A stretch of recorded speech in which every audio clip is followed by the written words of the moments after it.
नमस्कार दोस्तों, कैसे हैं आप सब। उम्मीद है कि सब एकदम भले चंगे होंगे। आज मैं आपके लिए दो भाइयों की एक बहुत ही मजेदार कहानी लेकर आई हूँ।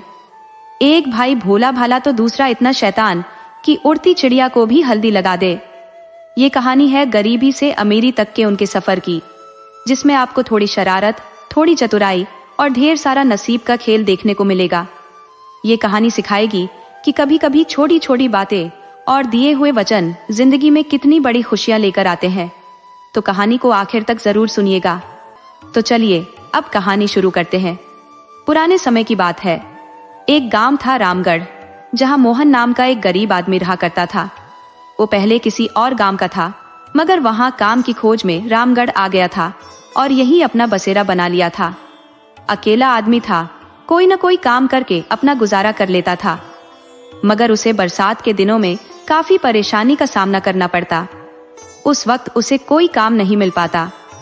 अब वो फिर से गांव छोड़ देने का विचार कर रहा था कि तभी उसकी मुलाकात गांव के रामदीन काका से हो गई, जिनके पास काफी गायें थी। वो उन्हें जंगल में ले जाकर चराते थे। हालांकि रामदीन काका अब बूढ़े हो चले थे, तो उन्हें एक सहारे की जरूरत थी। उनके घर अभी छोटे छोटे दो बच्चे थे।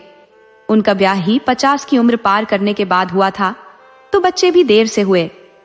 वे अभी छोटे थे, तो पिता की सहायता नहीं कर पा रहे थे और रामदीन को एक सहायक की जरूरत थी।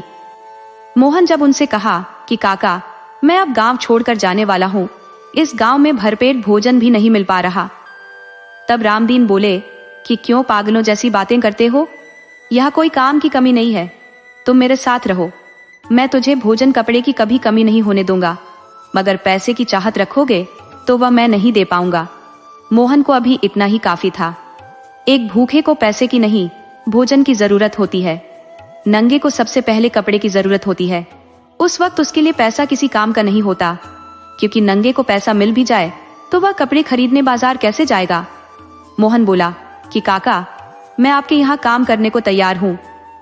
इस तरह मोहन रामदीन की गाय चराने लगा। अब उसे भोजन की कोई दिक्कत नहीं हो रही थी। मोहन को दूसरी जगह काम ढूंढने की परेशानी खत्म हो चुकी थी। इस तरह समय गुजरने लगा, तो रामदीन ने सलाह दी कि देखो, तुम नौजवान आदमी हो, इस तरह सिर्फ पेट भरते रहोगे तो काम कैसे चलेगा। तुम गाय चराने के साथ भी कुछ काम कर सकते हो। जंगल में बहुत से मेवे और फल मिल जाते हैं। जंगल में कीमती लकड़ी भी मिल जाती है। तुम कभी कभी इसे बाजार में ले जाकर बेच भी सकते हो। हालांकि बाजार रामगढ़ से बहुत दूर था। वहां जाना मोहन के लिए आसान नहीं था, फिर भी लोग जरूरत पड़ने पर जाते थे। तो मोहन ने सोच लिया कि वह सप्ताह में तो नहीं जा पाएगा, मगर 15 दिन पर जरूर कुछ सूखे फल लेकर बाजार जाएगा। तो वह हर 15 दिन में एक बार सोनपुर बाजार जाने लगा। हालांकि बाजार 15 मील दूर था। सुबह का गया आदमी रात में ही वापस आ पाता था। तो मोहन को आने जाने में परेशानी तो हुई, मगर उसे खुशी भी हुई कि उसके सूखे फल बिक गए थे। तो वह अब हर 15 दिन पर सोनपुर आने जाने लगा। अब उसे बाजार जाने आने में मजा आ रहा था। वह सोच रहा था कि मैं रामदीन काका को सलाह दूंगा कि वह दूध गांव के फेरी वाले को न बेचे, वो बहुत सस्ता खरीद लेता है। वो दूध सोनपुर बाजार में बेचे। वो जब गांव वापस आया तो रामदीन को बताया कि काका, आप यहाँ रोज ठगे जा रहे हो। फेरी वाला आपके दूध की आधी कीमत भी नहीं देता, आप भी बाजार में दूध बेचो। तब रामदीन ने बताया कि जब मैं तुम्हारे जैसा जवान था, तब मेरे मन में भी उत्साह था कि मैं बाजार में दूध बेचकर ज्यादा पैसा कमा सकता हूँ। मैं एक दिन दूध लेकर बाजार गया भी, मगर मुझे बाजार जाते जाते दोपहर हो गई। वहां दोपहर में दूध खरीदने वाला नहीं था। वहां जब मैंने दूध को देखा तो गर्मी के कारण खराब हो चुका था। उसे वहीं फेंकना पड़ा। जब घर आया तो रात हो चली थी। मेरी गाय भूखी रह गई थी, जो दूसरे दिन भी दूध नहीं दे पाई। मेरी एक छोटी सी गलती के कारण 1 सप्ताह तक नुकसान झेलना पड़ा। मोहन, जो जिसका काम है वही कर पाएगा। ज्यादा का मुनाफा हर किसी के बस की बात नहीं। घर बैठे दूध की आधी कीमत मिल जाती है, वह कम नहीं है। तुम मेवा ले जाते हो तो वह खराब होने वाली चीज नहीं है। उसे जब चाहो बेच सकते हो। उसके खरीदार कभी भी मिल जाते हैं। तुम उसे आधी रात में भी बेच सकते हो, मगर दूध सुबह 1 घंटा देर हो जाने के बाद नहीं बिकता। यह खराब होने वाली चीज है। मोहन को समझ आ गया था, तो वह फिर कभी रामदीन को सलाह नहीं दिया। एक दिन वह सोनपुर बाजार से लौट रहा था। ज्यादा गर्मी की वजह से उसे घर लौटने में देर हो गई थी। शाम होने को आई, मगर अभी आधा रास्ता ही चल पाया था। उसने देखा कि उसके आगे आगे एक पति पत्नी जा रहे हैं। वो आपस में किसी बात पर झगड़ रहे थे कि आदमी ने औरत को बुरी तरह पीटना शुरू कर दिया। वो जगह सुनसान थी, आसपास कोई नहीं था। संयोग से मोहन उनके पीछे था। वह जल्दी से उस आदमी के पास गया और बोला कि अरे भाई, तुम पागल तो नहीं हो गए? औरत को जानवर की तरह पीट क्यों रहे हो? वो आदमी बोला कि तुम्हें हमारे बीच में दखल देने की जरूरत नहीं है। जिस रास्ते जा रहे हो चले जाओ। उधर औरत जान बचाने की गुहार लगा रही थी। मोहन बोला कि यह तुम दोनों के प्रेम प्यार का मामला नहीं है, बल्कि एक औरत पर जुल्म का मामला है। तुम इस तरह सरेराह औरत को जानवर की तरह नहीं मार सकते। तुम्हें इसे मारना है तो अपने घर में ले जाकर मारो या इसे काट डालो, मगर यहाँ किसी के सामने मारोगे तो हर कोई विरोध करेगा। वह आदमी बोला कि तुम मुझे सिखाओ मत, अपने रास्ते जाओ, वरना मेरे हाथ से तुम भी पिट जाओगे। मोहन बोला कि ये धौंस सिर्फ अपनी पत्नी पर दिखा सकते हो, दूसरे से उलझोगे तो हाथ पैर चुड़वा लोगे। वो आदमी काफी गुस्से में था। वो औरत को लगातार पीटे जा रहा था और अब दौड़कर मोहन पर भी हाथ उठा दिया। मोहन ने उसे चेताया कि तुम भूल कर रहे हो, मुझसे लड़ने की कोशिश मत करो, मगर उस पर तो सनक सवार थी, सो मोहन से लड़ गया। मोहन ने उसे 3-4 बार उठाकर पटक दिया और कई घूंसे लगा दिए। औरत को भी जोश आ गया, वह भी उसे मारने लगी और कई बार उठाकर पटक दिया। उसे तो पता ही नहीं था कि उसका पति इतना कमजोर है। वह नाहक 3 साल से रोज उसके हाथों पिट रही थी और वह मार मार कर हाल बेहाल कर दे रहा था, मगर आज उसे समझ में आ गया कि ईंट का जवाब पत्थर से दे सकती है। वह मारकर उसका खाल उधेड़ सकती है। वो पागलों की तरह उसे पीटने लगी तो वह मोहन से जान बचाने की दुहाई देने लगा कि मुझे इस औरत से बचा लो, नहीं तो आज मुझे मार डालेगी। मोहन बोला, क्यों, क्या हुआ? अभी तक तो बड़ी मर्दानगी दिखा रहे थे, अब सारी मर्दानगी कहाँ चली गई? इसीलिए तुझे मना कर रहा था कि औरत पर हाथ मत उठाओ, वरना सारी हेकड़ी निकाल कर रख देगी। अब तुम खुद निपटो, मुझे घर जाने में देर हो रही है। वो आदमी मोहन का पैर पकड़ लिया कि मुझे इस कुलटा से बचा लो, ये मुझे मार डालेगी। मोहन ने औरत को मना किया कि बस अब रहने दो और इसे मत मारो। वैसे तुम दोनों आ तो साथ रहे थे, मगर यहाँ मारपीट क्यों करने लगे?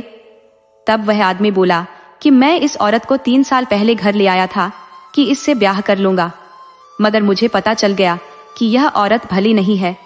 इसका चक्कर सोनपुर बाजार के किसी आदमी से है, तो मैंने इससे ब्याह नहीं किया और सच्चाई जानने के चक्कर में पड़ गया। मगर यह इतनी घाघ है कि 100 बार पिट जाने के बाद भी नहीं बताई कि इसका चक्कर किससे है। आज तो इसे मारने के लिए ले आया था और आज मारकर इसे कुएं में डाल देता, मगर तुम आकर मेरे इरादे पर पानी फेर दिए। औरत बोली कि यह खुद लंपट है, इसका संबंध पहले से एक चकलाघर वाली से है। ये दिन रात नशे में रहता है। मैं काशिमपुर की रहने वाली हूँ।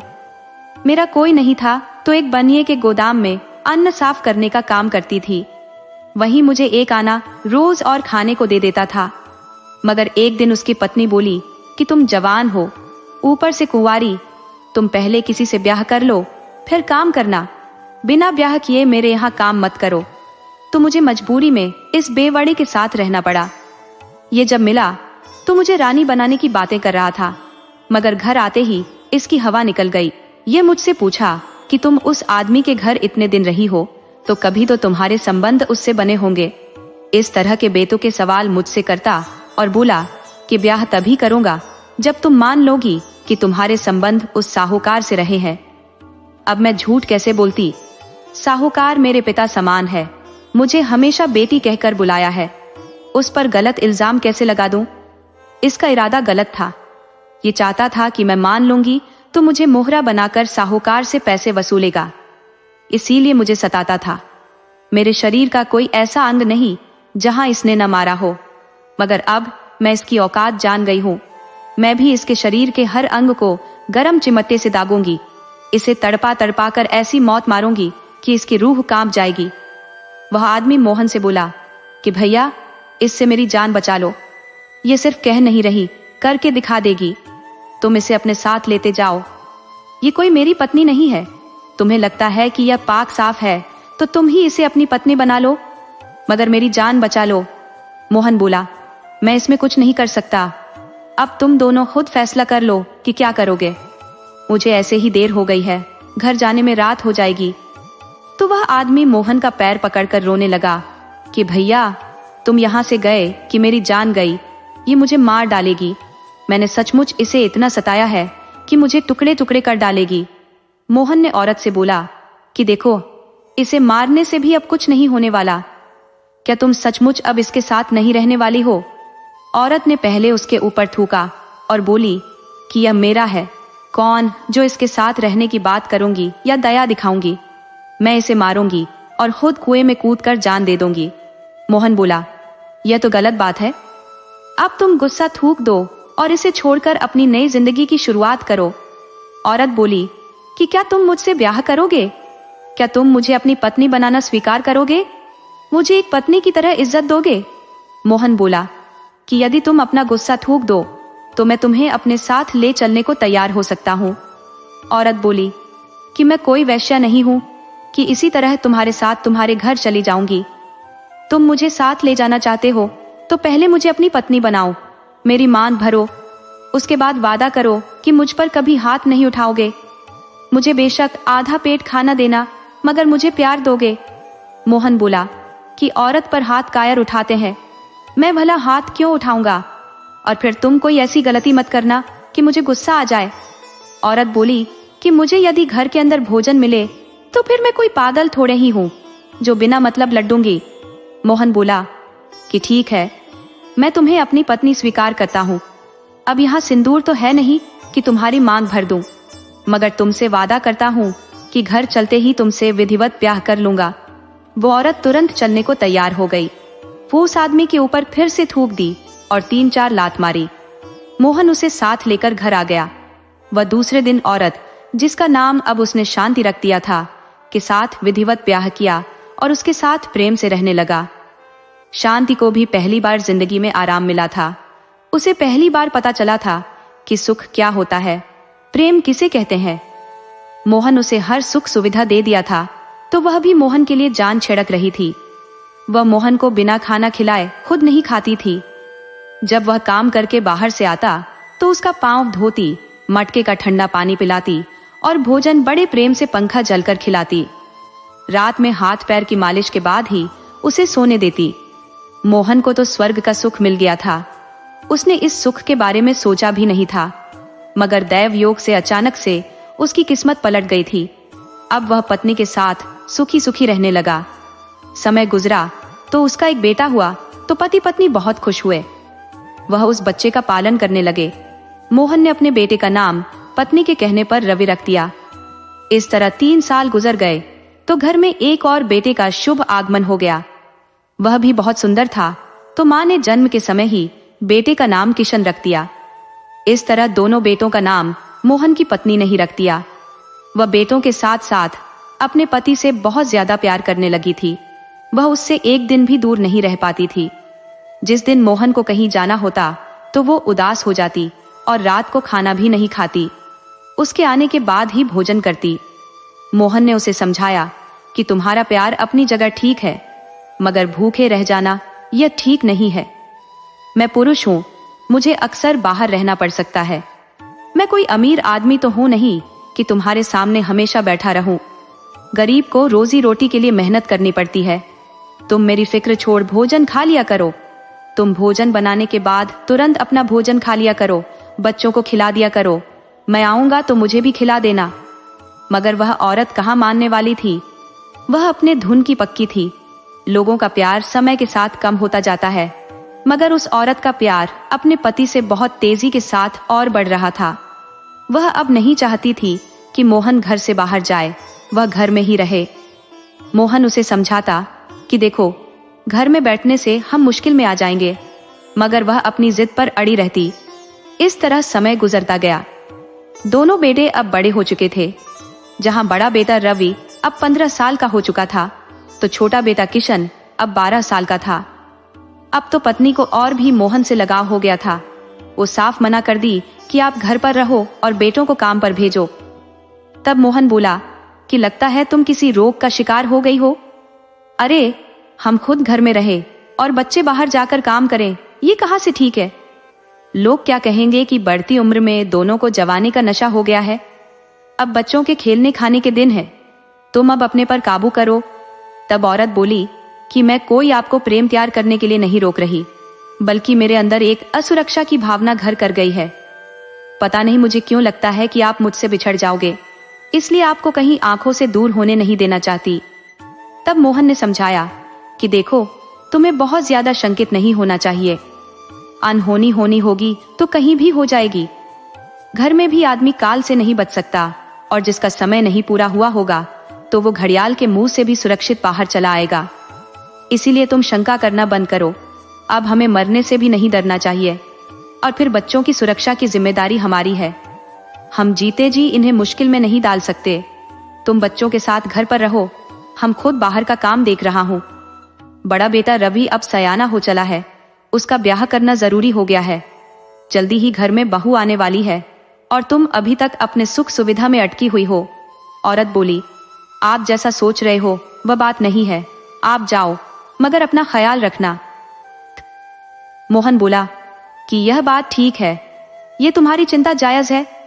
मैं अपना ख्याल रखूंगा, तुम भी अपना और बेटों का ख्याल रखना। इस तरह वह काम पर निकल जाता। मोहन जंगल से घर में बहुत सूखा फल इकट्ठा कर लिया था। अब वह सोच रहा था कि बरसात शुरू होने से पहले इसे सोनपुर ले जाकर बेच आऊं। तो वह सुबह ही सोनपुर जाने की तैयारी करने लगा। तो पत्नी बोली, आज मौसम कुछ ठीक नहीं लग रहा, आप यात्रा टाल दो। एक तो गर्मी बहुत ज्यादा है, ऊपर से आसमान का रंग बदल रहा है, पक्का आंधी पानी का अंदेशा है। आप कल या फिर किसी दूसरे दिन जाना। मोहन बोला कि तुम अब कुछ ज्यादा ही डरी डरी रहने लगी हो। मैं आज सोनपुर में वैद्य जी से मिलकर तुम्हारे लिए दवा ले आऊंगा। औरत बोली, आप मेरी बात को मजाक में ले रहे हो, मैं सचमुच आपको आज जाने से मना कर रही हूँ। मोहन बोला कि तुम अब हर बात में रुकावट पैदा कर रही हो, यह अच्छा नहीं है, मुझे मत रोको। तो रवि बोला कि पिताजी, जब माँ मना कर रही है तो आप मान क्यों नहीं जाते? ये भी तो कुछ सोचकर मना कर रही है। मोहन बोला कि अब तुम भी माँ की तरह पगला गए हो। अरे, इसकी तो आदत बन गई है हर बात में रुकावट पैदा करने की। वो तमतमाता हुआ घर से बाहर चला गया। पत्नी और बच्चे दरवाजे पर खड़े होकर देखते रह गए। उसके निकलने के आधे घंटे बाद ही भयानक आंधी आ गई।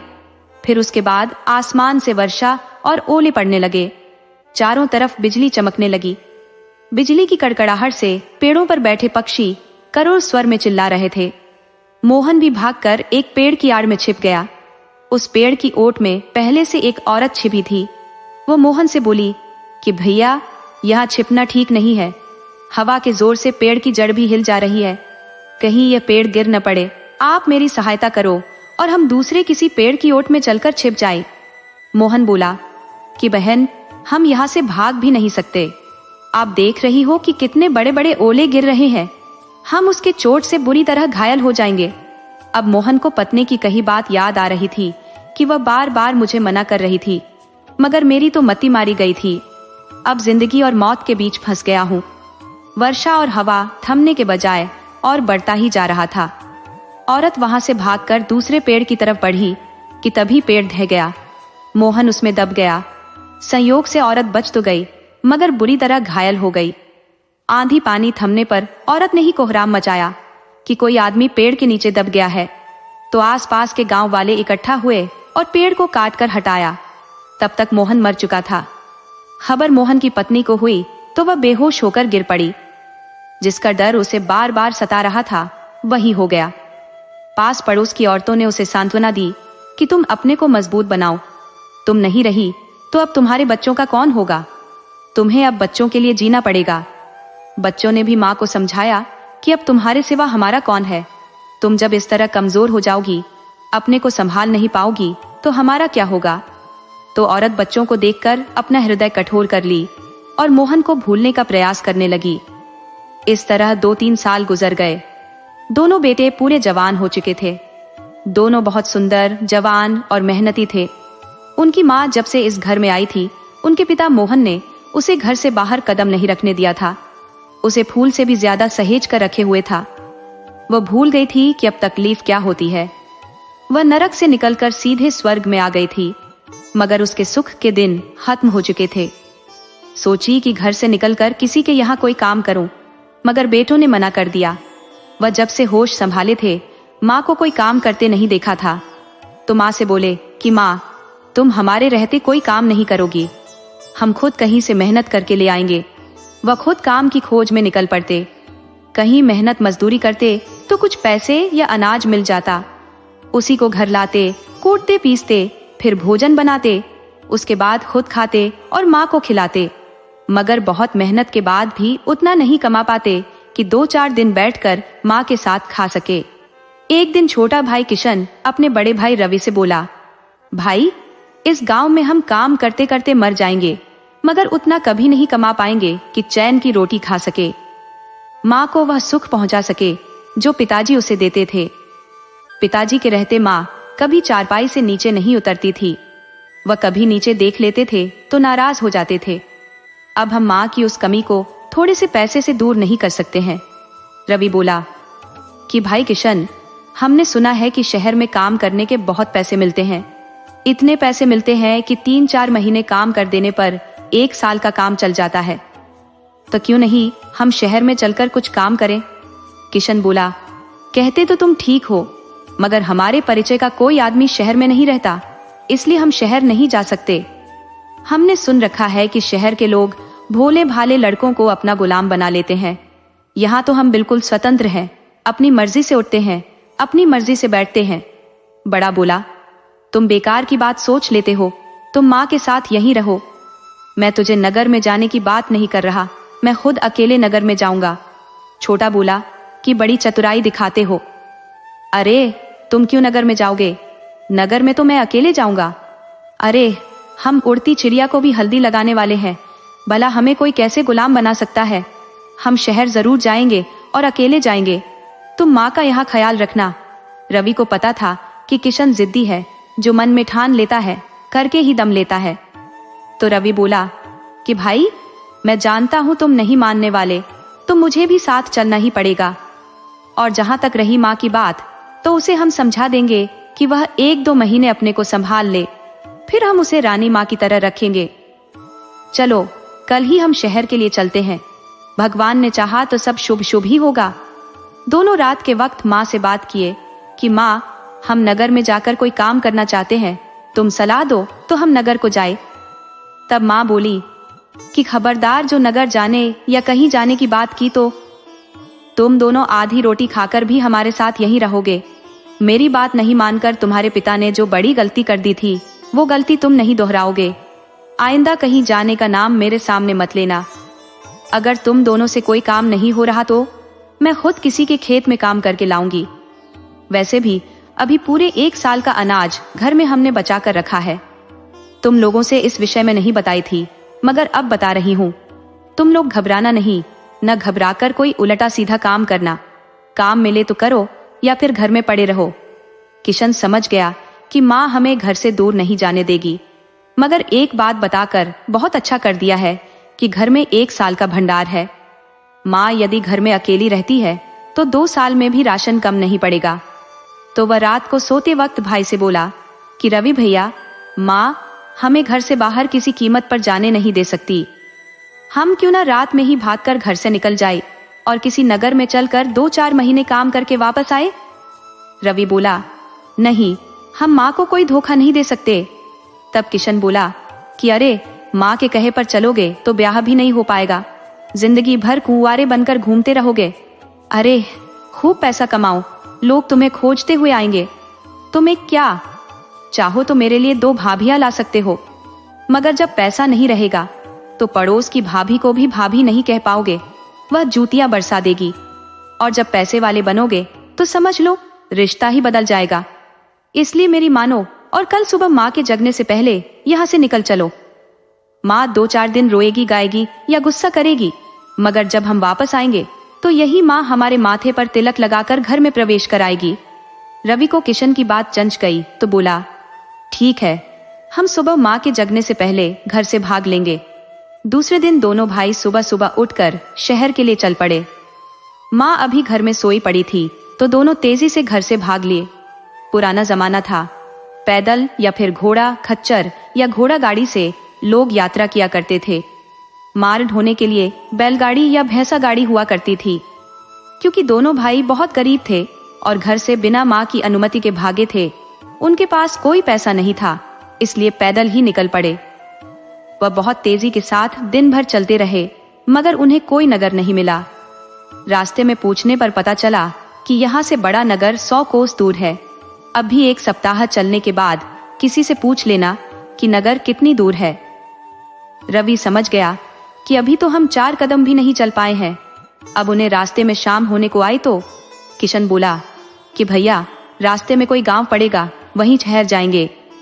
तो रवि ने हामी भरी कि हाँ, हम अगले आने वाले गांव में ठहर जाएंगे। चलते चलते रास्ते में उन्हें एक गांव मिल गया। अभी वह गांव से बाहर थे तो एक घर दिखाई पड़ा। वह घर एक बुढ़िया का था। उस घर में गंगा माई नाम की एक बुढ़िया रहती थी। उसकी 2 बेटियां थी जो बहुत खूबसूरत थी और जवान हो चली थी, मगर गरीबी के कारण बुढ़िया उनका ब्याह अभी तक नहीं कर पाई थी। गंगा माई ने जब 2 सुंदर भाइयों की जोड़ी को जाते हुए देखा तो उसे आवाज देकर रोका। बोली, अरे बेटा, अब शाम हो गई है, अब आगे कहाँ जाओगे? तुम्हें रात हो जाएगी। आज की रात हमारे घर रहो और कल सुबह चले जाना। दोनों भाई यही तो चाहते थे कि कहीं उनके ठहरने का ठिकाना मिले। वह बिन मांगे मिल गया था। दोनों भाई बुढ़िया के दरवाजे पर रुककर आराम करने लगे। बुढ़िया ने बड़े प्रेम से पानी पिलाया और उसके बाद पूछा, कहाँ के रहने वाले हो? कहाँ जा रहे हो? तब बड़े भाई ने बताया कि आपके बगल वाले गांव रामगढ़ के रहने वाले हैं हम दोनों भाई।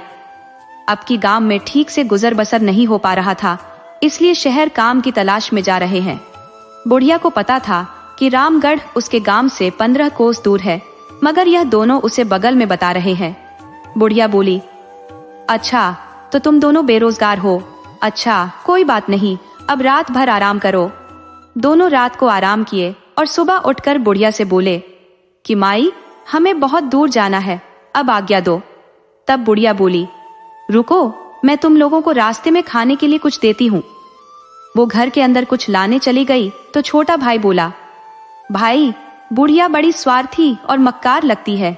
बड़ा भाई बोला, कितनी दयालु है और तुम उसे स्वार्थी कह रहे हो?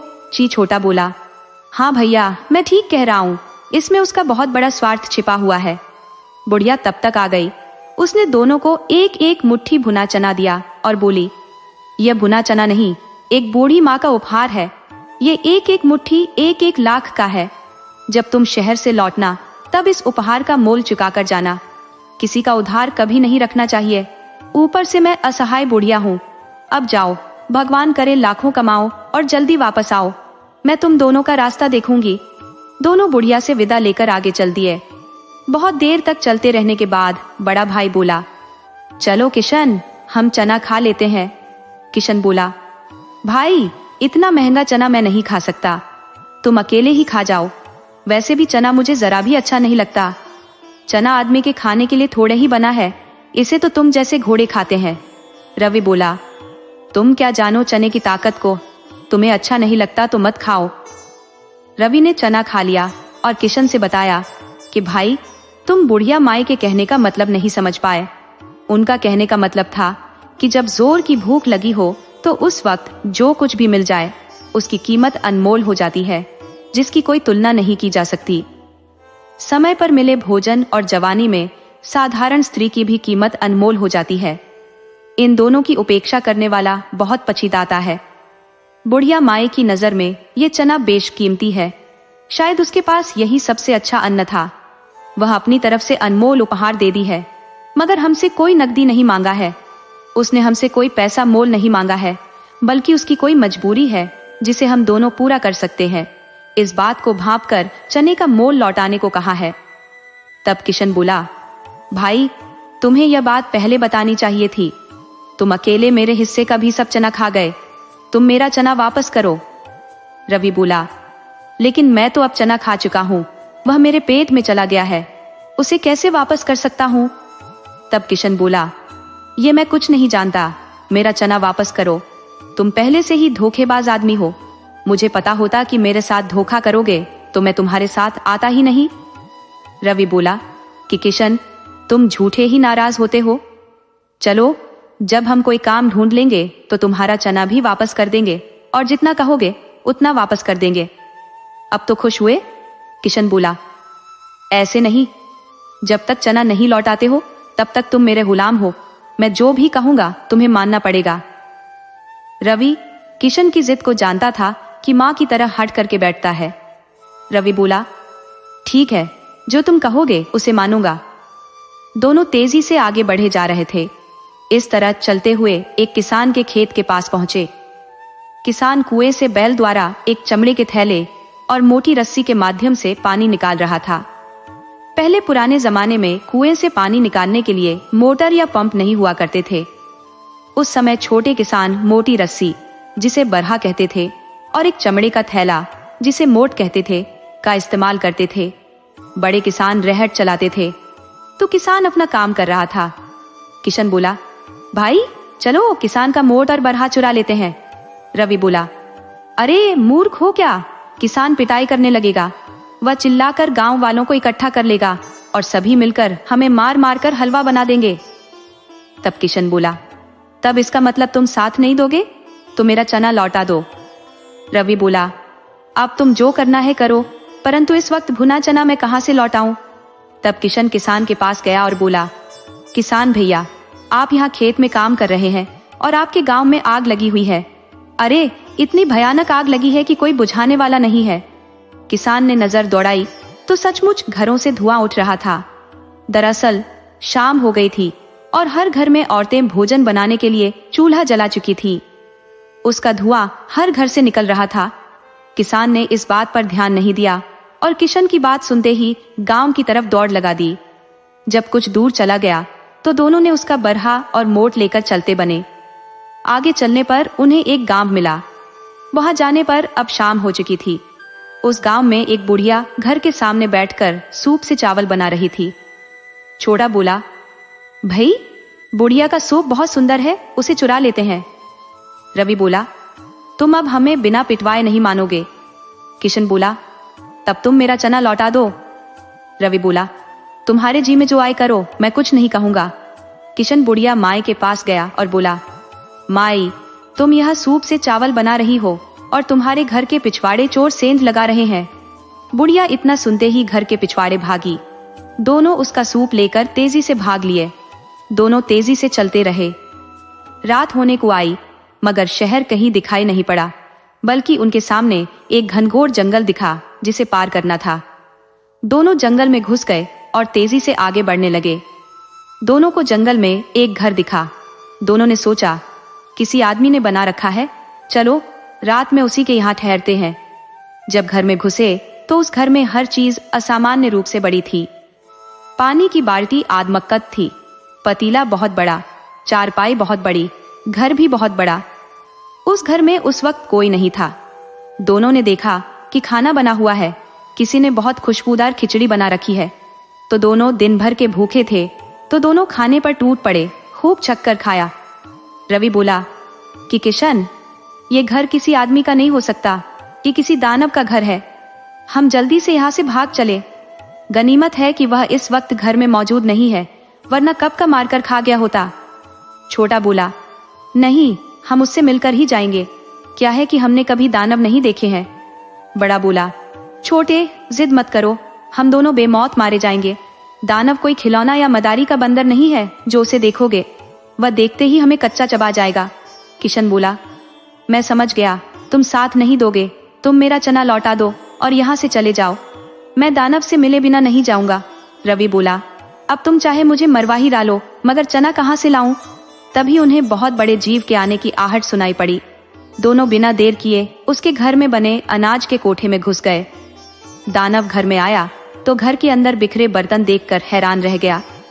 जब वह खाने के पतीले के पास गया तो उसमें भोजन ही नहीं था जो उसने बनाकर रखा था। उसे पूरा यकीन हो गया कि हमारे घर में कोई न कोई दूसरा दानव, जीव जंतु या कोई मूर्ख मनुष्य घुस आया है। वह बोला, किसकी मौत आई है जो हमारे घर में घुस गया है? जल्दी बाहर निकलो। तब छोटा बोला, कौन है जो हमारे आराम में खलल डाल रहा है? भाग जाओ, नहीं तो बेमौत मारे जाओगे। दानव बोला, मैं दानव हूं, तुम कौन हो? छोटा बोला, मैं महामानव हूं। जीरोम दानव बोला, मैं कैसे मान लूं कि तुम महामानव हो? छोटा बोला, तुम सबूत चाहते हो तो लो, ये मेरी जटा। ये कहकर बरहा कोठे से बाहर फेंक दिया और बोला, और सबूत देखना चाहते हो तो ये लो, मेरा कान का छोटा सा टुकड़ा। ये कहकर सूप बाहर फेंक दिया। ये देख दानव घबराया। उसे लगा सचमुच बहुत ताकतवर जीव घर में घुस आया है। वो मदद के लिए अपने मामा को बुलाने चला गया। तब बड़ा भाई बोला, छोटे चलो, जल्दी भाग चलो, नहीं तो दानव किसी को बुलाने गया है।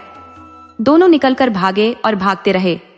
कुछ दूर जाने पर उन्हें एक बेल का विशाल पेड़ मिला, जिस पर दोनों भाई चढ़ गए और सोचे, आज रात इसी पर बिताएंगे। रात को कहीं से लूटकर डाकू आ रहे थे। डाकू बहुत भाग दौड़कर उस पेड़ के पास आकर बैठ गए और कुछ देर आराम कर धन का बंटवारा करने लगे। हालांकि अभी 2 ही डाकू भाग कर आए थे, 2 पीछे छूट गए थे, तो दोनों ने सोचा कि हम उन दोनों के आने से पहले धन का बंटवारा कर लेते हैं। दोनों इधर बंटवारा कर रहे थे कि 2 और डाकू पेड़ के पास पहुंचे और दोनों पहले आए हुए डाकुओं से लड़ने झगड़ने लगे। तब किशन बोला कि भैया कहो तो यह मोट डाकुओं के ऊपर गिरा दूं। रवि बोला कि तू क्यों हमारी जान मरवाने पर तुले हुए हो? किशन बोला, तुम अब बहस मत करो, मेरा चना लौटा दो। तब रवि बोला कि तेरे जी में जो आए सो कर। छोटे ने चमड़े का मोट उनके ऊपर गिरा दिया। चोर अचानक से किसी चीज को अपने ऊपर गिरते देखे तो समझे कोई भूत ने हमला कर दिया है। वे सब कुछ छोड़कर जान बचाने के लिए भागे। दोनों भाई पेड़ से नीचे उतरे और सारा माल, सोना चांदी वगैरह लेकर वहां से तुरंत भाग ली और जंगल से बाहर आ गए। अब सुबह हो चुकी थी। वे अब अपने घर को लौट चले तो बड़े भाई ने छोटे भाई को याद दिलाया कि बुढ़िया के पास भी चलना है। तो छोटा बोला, नहीं, अभी हम घर चलेंगे, रहने का घर बनाएंगे, खेती बाड़ी के लिए जगह जमीन खरीदेंगे, उसके बाद बुढ़िया से मिलेंगे। इस प्रकार दोनों अपने घर आ गए तो उनकी माँ बहुत नाराज हुई कि तुम दोनों कहाँ भाग गए थे? मैं 2 दिन से काफी परेशान थी। वो माँ को बहुत पैसे दिए तो वो और घबरा गई कि तुम दोनों ने चोरी शुरू कर दिया है। तब रवि ने बताया कि नहीं माँ, ये सब संयोग से हमें मिल गया है। दोनों ने अपने रहने के लिए एक अच्छा घर बनवाया, जगह जमीन बाग बगीचे खरीदे। अब वह गांव के गरीब नहीं बल्कि एक धनी व्यक्ति थे। पूरे 6 महीने गुजर गए तो बड़े भाई ने छोटे को याद दिलाया कि हमें उस बुढ़िया के चने के कर्जे भी उतारने हैं। चलो हम दोनों कल उसके गांव चलते हैं। दोनों अपनी माँ से इजाजत लिए और बोले कि माँ, हम एक बुढ़िया के चने लिए थे, अब उसके चने का मोल चुकाने जा रहे हैं, शाम तक लौट आएंगे। माँ ने इजाजत दे दी तो दोनों सुबह उठकर बुढ़िया के घर पहुंच गए। जब बुढ़िया ने दोनों भाइयों को देखा तो बहुत खुश हुई। वो उनसे बोली कि हमें तो अब उम्मीद ही नहीं थी कि तुम दोनों लौट कर भी आओगे, परंतु हमें यह जानकर खुशी हुई कि तुम वादे के पक्के हो और दोनों नेक दिल इंसान हो। अब वादे के मुताबिक मेरे चने का मोल लौटा दो। तब बड़ा भाई बोला, माई तुम खुद ही बोलो, हम तुम्हें क्या मोल दें? तब बुढ़िया बोली, मेरी 2 बेटियां हैं, तुम दोनों अपने अपने हिस्से की संपत्ति मेरी बेटियों के नाम कर दो। तब रवि बोला, माई इस तरह तो कंगाल हो जाएंगे। तब किशन बोला, भाई तुम मूर्ख ही रहे, अरे माई कह रही है कि सारी संपत्ति बेटियों के नाम कर दो, यानी उनसे ब्याह कर लो। बुढ़िया बोली, वाह बेटा, बहुत समझदार हो। मैं एक गरीब बुढ़िया हूँ, मेरे पास ऐसी कोई संपत्ति नहीं जिसे बेचकर बेटियों का ब्याह करूं, मगर तुमसे मिलने के बाद हमें उम्मीद जगी थी कि तुम दोनों मेरी बेटियों के लिए ठीक रहोगे। अब अपना आंचल फैलाकर तुमसे अपनी बेटियों की खुशियां मांगती हूँ, और ये खुशियां तब मिलेंगी जब तुम दोनों मेरी बेटियों से ब्याह कर लोगे। बड़ा बोला, माए ये तो तुम्हारा हम दोनों पर उपकार होगा जो तुमने हमें इस लायक समझा। हम दोनों भाई कुंवारे हैं, भोजन भी हमें ही बनाने पड़ते हैं। एक बूढ़ी माँ घर में है, उससे कुछ नहीं होता। हमारे पास घर बार सब कुछ है, परंतु घर में औरत की कमी है। आप उस कमी को पूरा करा रही हो, आप हमारे लिए देव तुल्य हो। बुढ़िया ने उन सब का ब्याह कराकर खुशी खुशी विदा किया। दोनों पत्नी के साथ लेकर अपने गांव लौट आए। माँ ने देखा कि यह हमारे 2 बेटे अपने लिए पत्नी लेकर आ गए हैं। तो वो बेटों पर बहुत खुश हुई। अब उसके पास कोई धन की कमी थी नहीं, तो वह बेटों का ब्याह रस्मो रिवाज के साथ फिर से बहुओं से करा दी। दोनों बहुएं गजब की खूबसूरत थी। माँ उन्हें देखकर फूली नहीं समा रही थी। वह बेटे बहुओं के साथ सुख से रहने लगी। कहानी से सीख, किस्मत कब पलट जाए कोई नहीं जानता। थोड़ी सी हिम्मत और सूझबूझ से इंसान अपनी तकदीर खुद लिख सकता है। और हाँ, दिया हुआ वचन कभी नहीं भूलना चाहिए, क्योंकि उसी में सच्ची खुशी छिपी होती है।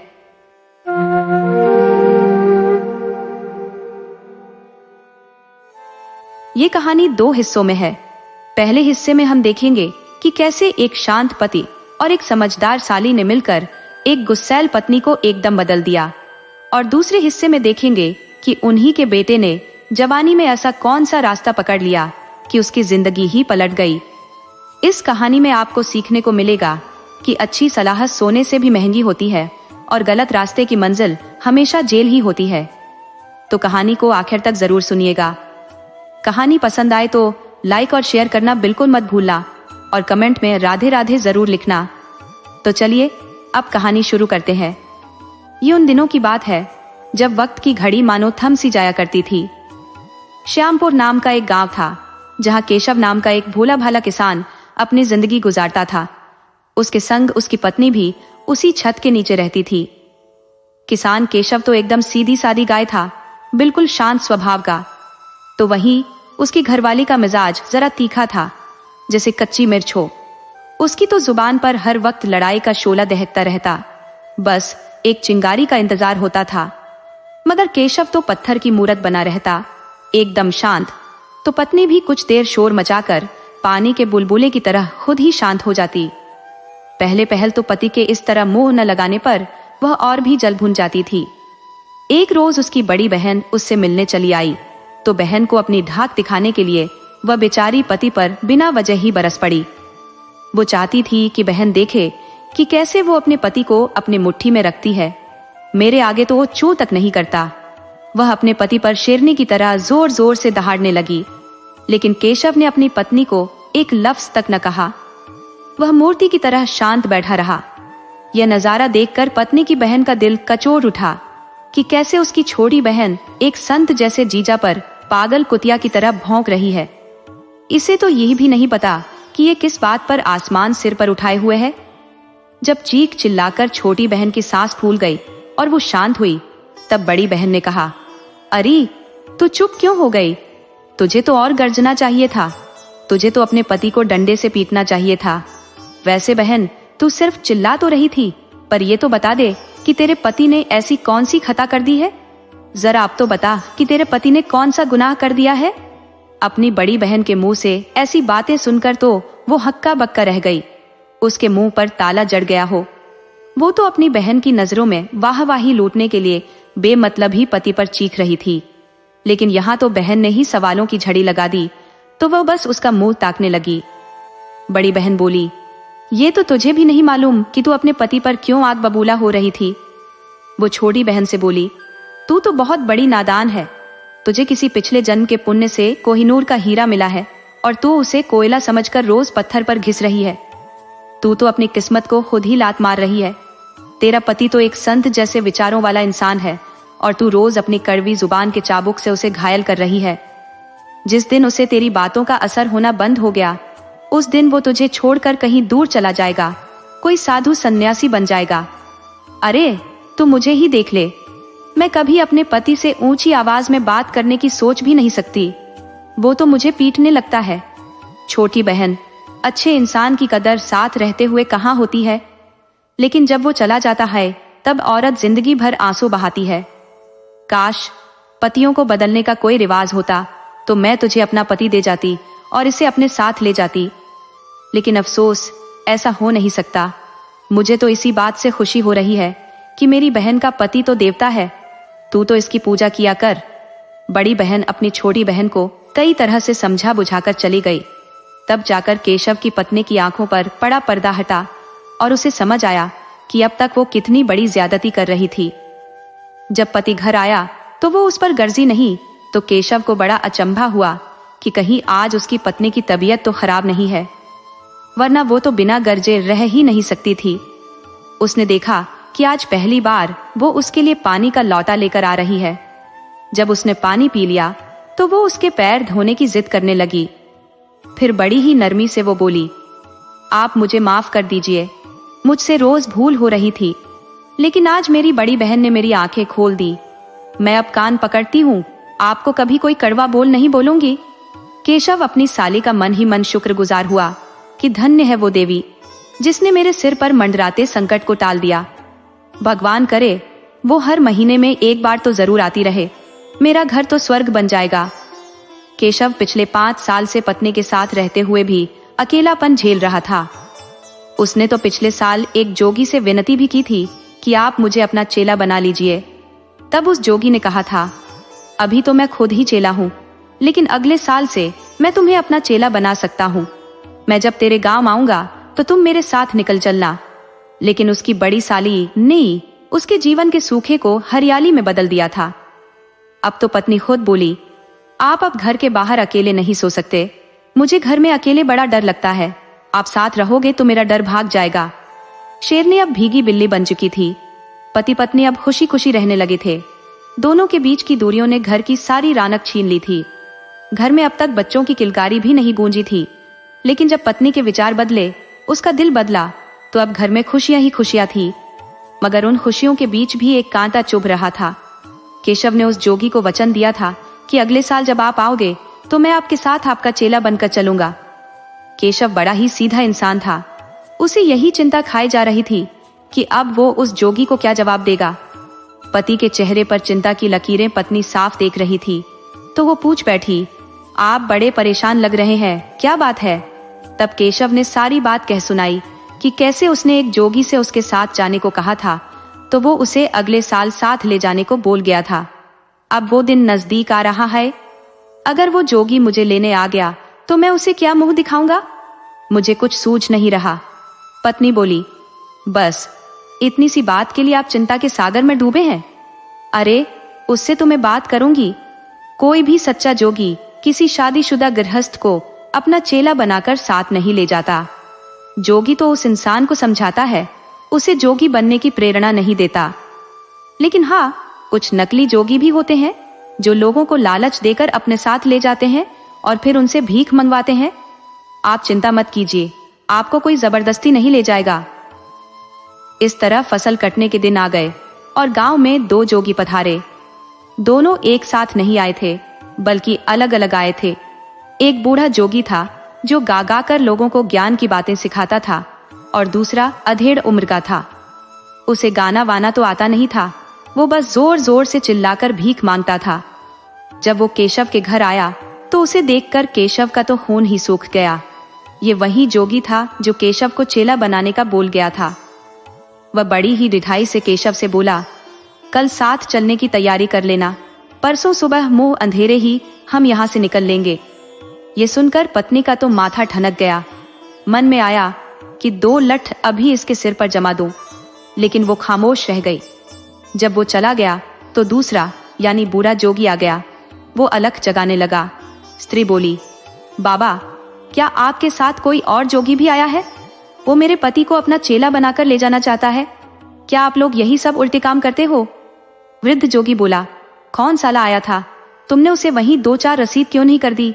और हमारे साथ कोई नहीं आया है, मैं तो अकेला ही आया हूँ। मैंने कोई चेला नहीं रखा है और न ही मैं कभी किसी को चेला बनाने के हक में हूँ। घूम घूम कर चेले तो नकली जोगी बनाते हैं, असल में वो जोगी नहीं होते, वो तो भीख मांगे होते हैं। हमारे आश्रम से 30 कोस दक्षिण में इन नकली जोगियों का पूरा गांव है। सच कहूं तो वे जोगी नहीं, लुटेरे हैं। उनसे तो बचकर ही रहना चाहिए। वो कभी भजन नहीं गाते, कभी अलख नहीं जगाते।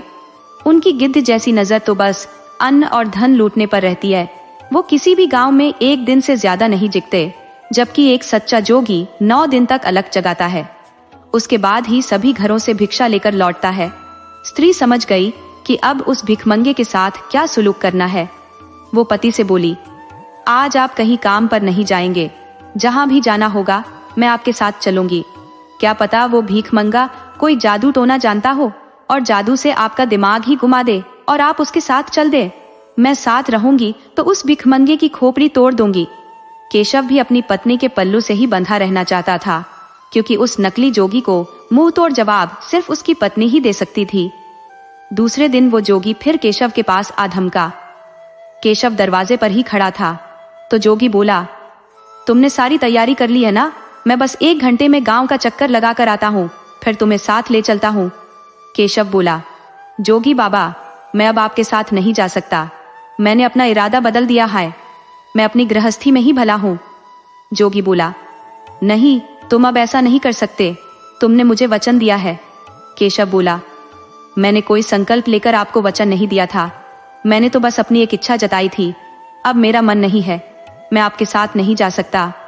तब वो नकली जोगी गुस्से से लाल पीला हो गया और बोला, तुम्हारे बाप का राज है क्या, जो वचन देकर मुकर जाओगे?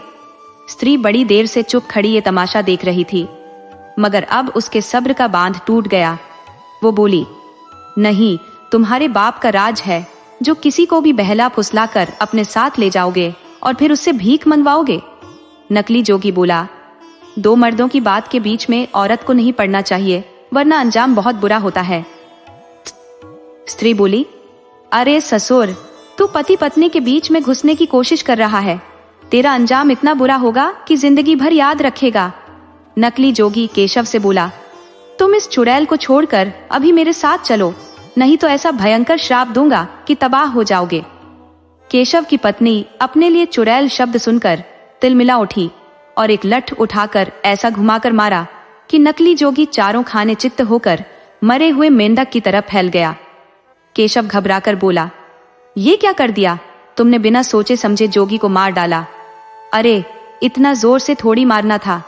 मारना ही था तो जरा धीरे से मारती। स्त्री बोली, मैंने तो बहुत धीरे से ही मारा था। जोर से मारती तो अब तक इसके 2 टुकड़े हो गए होते। उधर वो नकली जोगी बेहोश होने का नाटक कर रहा था। वह पूरे होश में था। वो आंखें बंद किए केशव को साथ ले जाने के लिए कोई नई चाल सोच रहा था कि ऐसा कौन सा पैंतरा अपनाऊं कि ये औरत उसे मेरे साथ भेजने को राजी हो जाए। उसके बेहोश हो जाने से केशव और उसकी पत्नी की तो सांसें ही अटक गई थीं। उन्हें कोई रास्ता नहीं सूझ रहा था। केशव सीधा सादा आदमी था। वो सोच रहा था कि अगर जोगी मर गया तो मैं बुरी तरह फंस जाऊंगा। राजा के सिपाही मुझे पकड़कर ले जाएंगे और फांसी पर चढ़ा देंगे। वह डर रहा था और पत्नी पर बेतहाशा गुस्सा कर रहा था। तभी किस्मत से दूसरा यानी असली जोगी भी वहां आ पहुंचा। केशव की स्त्री बोली, बाबा, मुझे बचा लीजिए।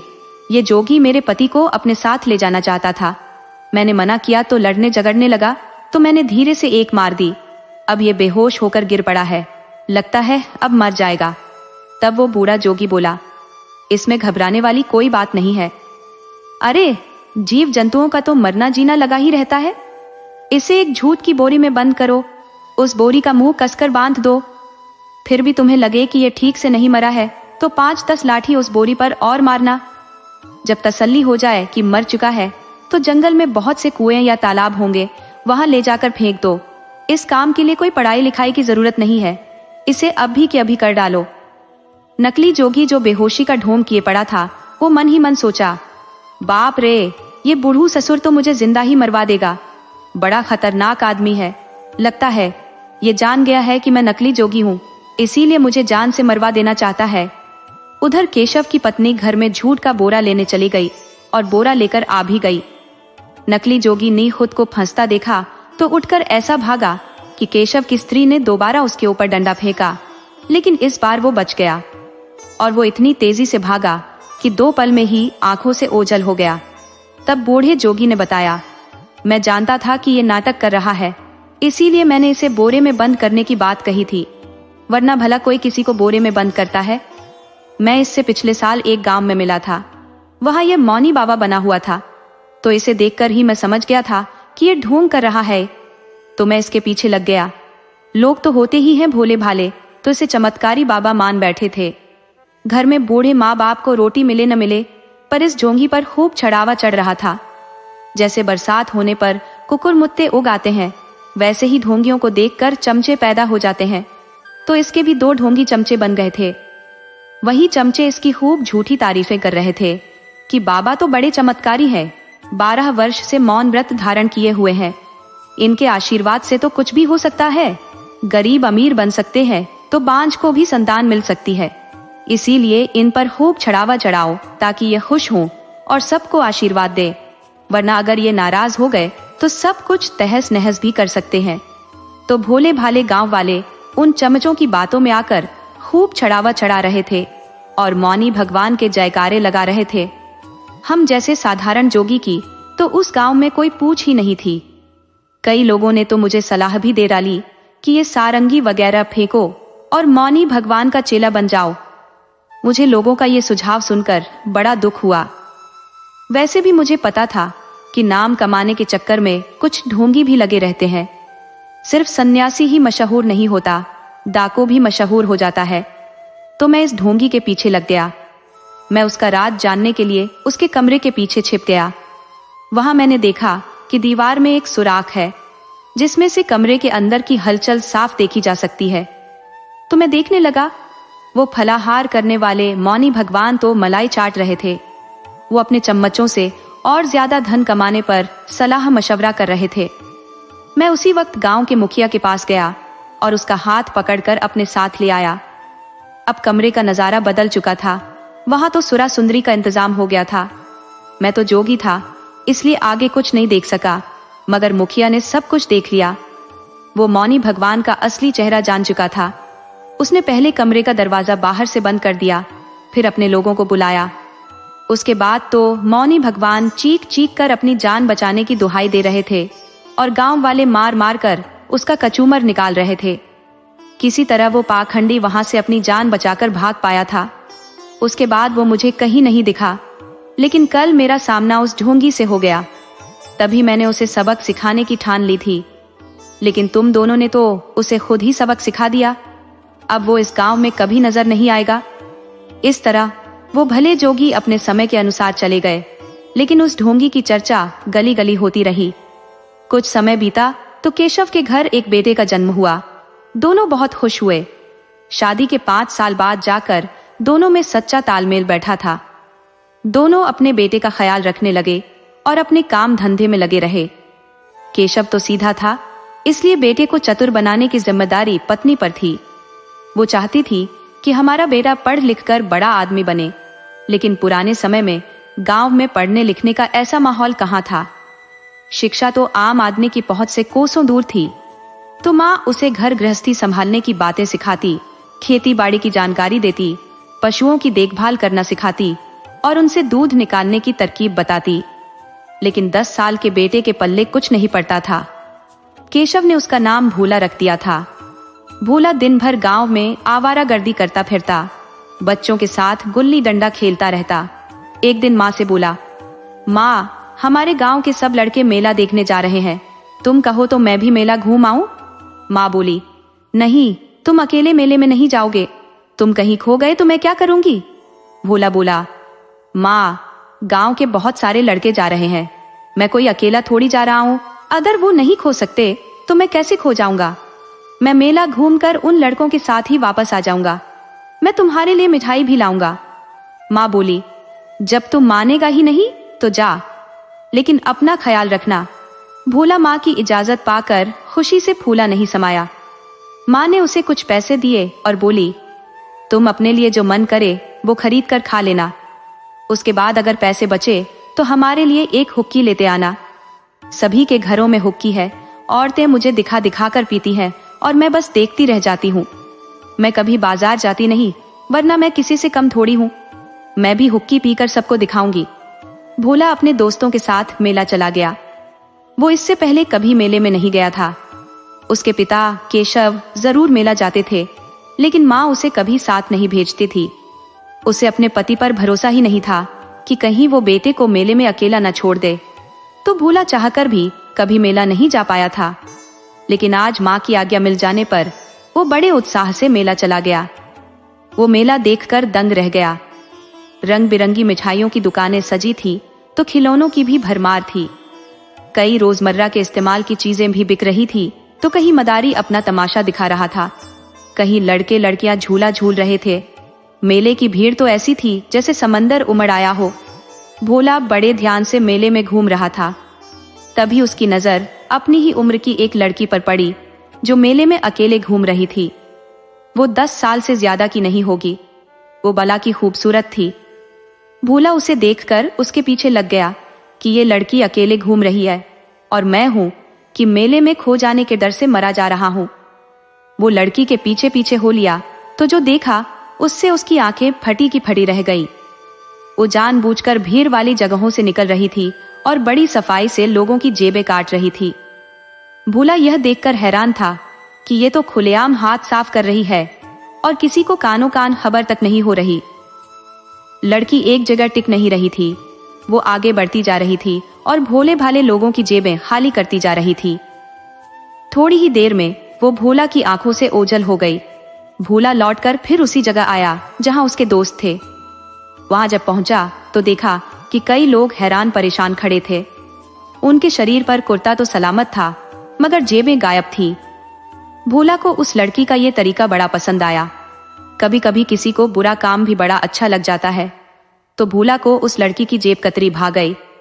उसने 1 मिनट में ही सोच लिया कि वो उस लड़की से जरूर मिलेगा और उससे ये हुनर सीखेगा। बिना मेहनत किए धन कमाया जा सकता है, ये बात उसके मन में ऐसे बैठ गई जैसे पत्थर पर लकीर हो। उसने मन ही मन तय कर लिया कि दुनिया में सबसे सुंदर काम यही है। उसने अपने लिए मिठाई खरीदी और उसे वहीं खा लिया। फिर माँ और पिता के लिए भी मिठाई खरीदी। फिर भी उसके पास पैसे बच गए तो माँ के लिए हुक्की खरीद ली और अपने दोस्तों के साथ घर आ गया। वो रात में जब सोया तब भी वो उस लड़की को भूल नहीं पाया। भोला ने उसे अपना गुरु मान लिया था। उसने सोच लिया था कि वो उसी के नक्शेकदम पर चलेगा और एक दिन उसी से शादी करेगा। लेकिन मुश्किल यह थी कि वो उसके बारे में कुछ भी नहीं जानता था। वो कहाँ की रहने वाली है, वो उसे अब कहाँ मिलेगी। वो खुद तो गांव से बाहर जा नहीं सकता था और उम्र भी तो अभी छोटी थी।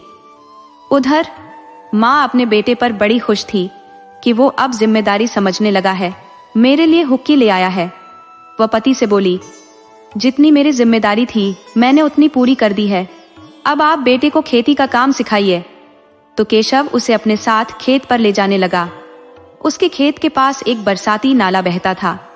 एक दिन वो बेटे के साथ खेत में काम कर रहा था कि नाले के उस पार से एक स्त्री नाला पार करने लगी और अचानक वो डूबने लगी। हालांकि उस नाले में इतना पानी नहीं था कि कोई डूब जाए। जब वो डूबने लगी तो बचाने के लिए गुहार लगाने लगी। केशव दौड़कर उसे बचाने गया। उसे नहीं पता था कि उस स्त्री को एक घड़ियाल ने पकड़ लिया है। वह बिना सोचे समझे पानी में उतर गया। घड़ियाल ने केशव को भी पकड़कर पानी में खींच लिया। आसपास के लोग इकट्ठा हो गए। वे जान गए कि पानी में घड़ियाल है, तो उन्होंने भोला को पानी में उतरने से मना किया और सैकड़ों लोगों ने मिलकर घड़ियाल पर हमला बोल दिया। पानी कम होने की वजह से घड़ियाल मारा तो गया, लेकिन तब तक वो एक स्त्री और केशव को निगल चुका था। वो घड़ियाल पहले से उस नाले में नहीं था। वह नाले के मुहाने से शिकार की खोज में अंदर घुस आया था और 2 लोगों को अपना शिकार बनाने के बाद मारा गया था। भोला रोता बिलखता घर आया। उसकी माँ की हालत तो और भी खराब हो गई, जैसे किसी ने उनकी दुनिया ही उजाड़ दी हो। अब घर संभालने वाला कोई नहीं था। भोला अभी छोटा ही था, तो माँ के कंधों पर जिम्मेदारियों का बोझ और बढ़ गया। उधर भोला अब लड़की वाला हुनर आजमाना चाहता था। पिता के न रहने से माँ ने भी अपने हाथ खींच लिए थे। वो अब भोला को खर्च के लिए कोई पैसे नहीं देती थी। जब कभी वो माँ से कुछ पैसे मांगता तो वो साफ मना कर देती। तो भोला ने गांव में ही हाथ की सफाई दिखानी शुरू कर दी। उसे धीरे धीरे चोरी करने की लत पड़ गई। वो दूसरों के घर में ही नहीं बल्कि अपने ही घर में चोरी करने लगा था। माँ जब घर में दही जमाने के लिए दूध रखती तो वो बड़ी चालाकी से गेहूं के डंठल के सहारे दूध की मलाई को बिना हटाए अंदर का सारा दूध पी जाता। माँ हैरान रह जाती कि ये हुआ कैसे। दूध की मलाई वाली परत तो वैसी की वैसी है, लेकिन अंदर से दूध गायब कैसे हो गया। उसे लगा कि उसके पति की आत्मा आकर ये दूध पी रही है। उसने झाड़ फूंक वाले को बुलाया तो उसने भी यही बात कही कि केशव की आत्मा ही दूध पी रही है। दरअसल वो दूध दही का बड़ा शौकीन था, तो वही दूध पी जा रहा है। वैसे घबराने जैसी कोई बात नहीं है, सब ठीक हो जाएगा। मैं एक पूजा कर दूंगा, बस कुछ पैसे खर्च होंगे। अगली अमावस के दिन पास के जंगल में हम केशव की आत्मा को बिठा देंगे। तो स्त्री भी इसके लिए तैयार हो गई। फिर भी उसके गले ये बात नहीं उतर रही थी कि पति की आत्मा मलाई क्यों छोड़ दे रही है। उसे तो मलाई खानी चाहिए, बिना मलाई का दूध भला कौन पीता है। एक दिन वो बेटे के साथ खेत में काम करने चली तो रास्ते से ही भोला लौट आया। बोला, माँ, मैं पानी पीना भूल गया हूँ, अभी पानी पीकर आता हूँ। माँ ने देखा था कि वो अभी अभी तो पानी पीकर मेरे साथ आया है और फिर घर लौट गया, तो वो भी खेत पर नहीं गई। भोला के लौटने के कुछ मिनट बाद ही वो भी घर आ गई। वो घर में भोला को देखकर सन्न रह गई। वह गेहूं के डंठल से दूध पी रहा था। माँ ने दूध पीने वाले भूत को रंगे हाथों पकड़ लिया था। उसने भोला को बहुत डांटा। तुम्हें इस तरह दूध पीने की क्या जरूरत थी? तुम सीधे तरीके से भी तो दूध पी सकते थे। तुम्हें दूध पीने से मैंने कब मना किया था?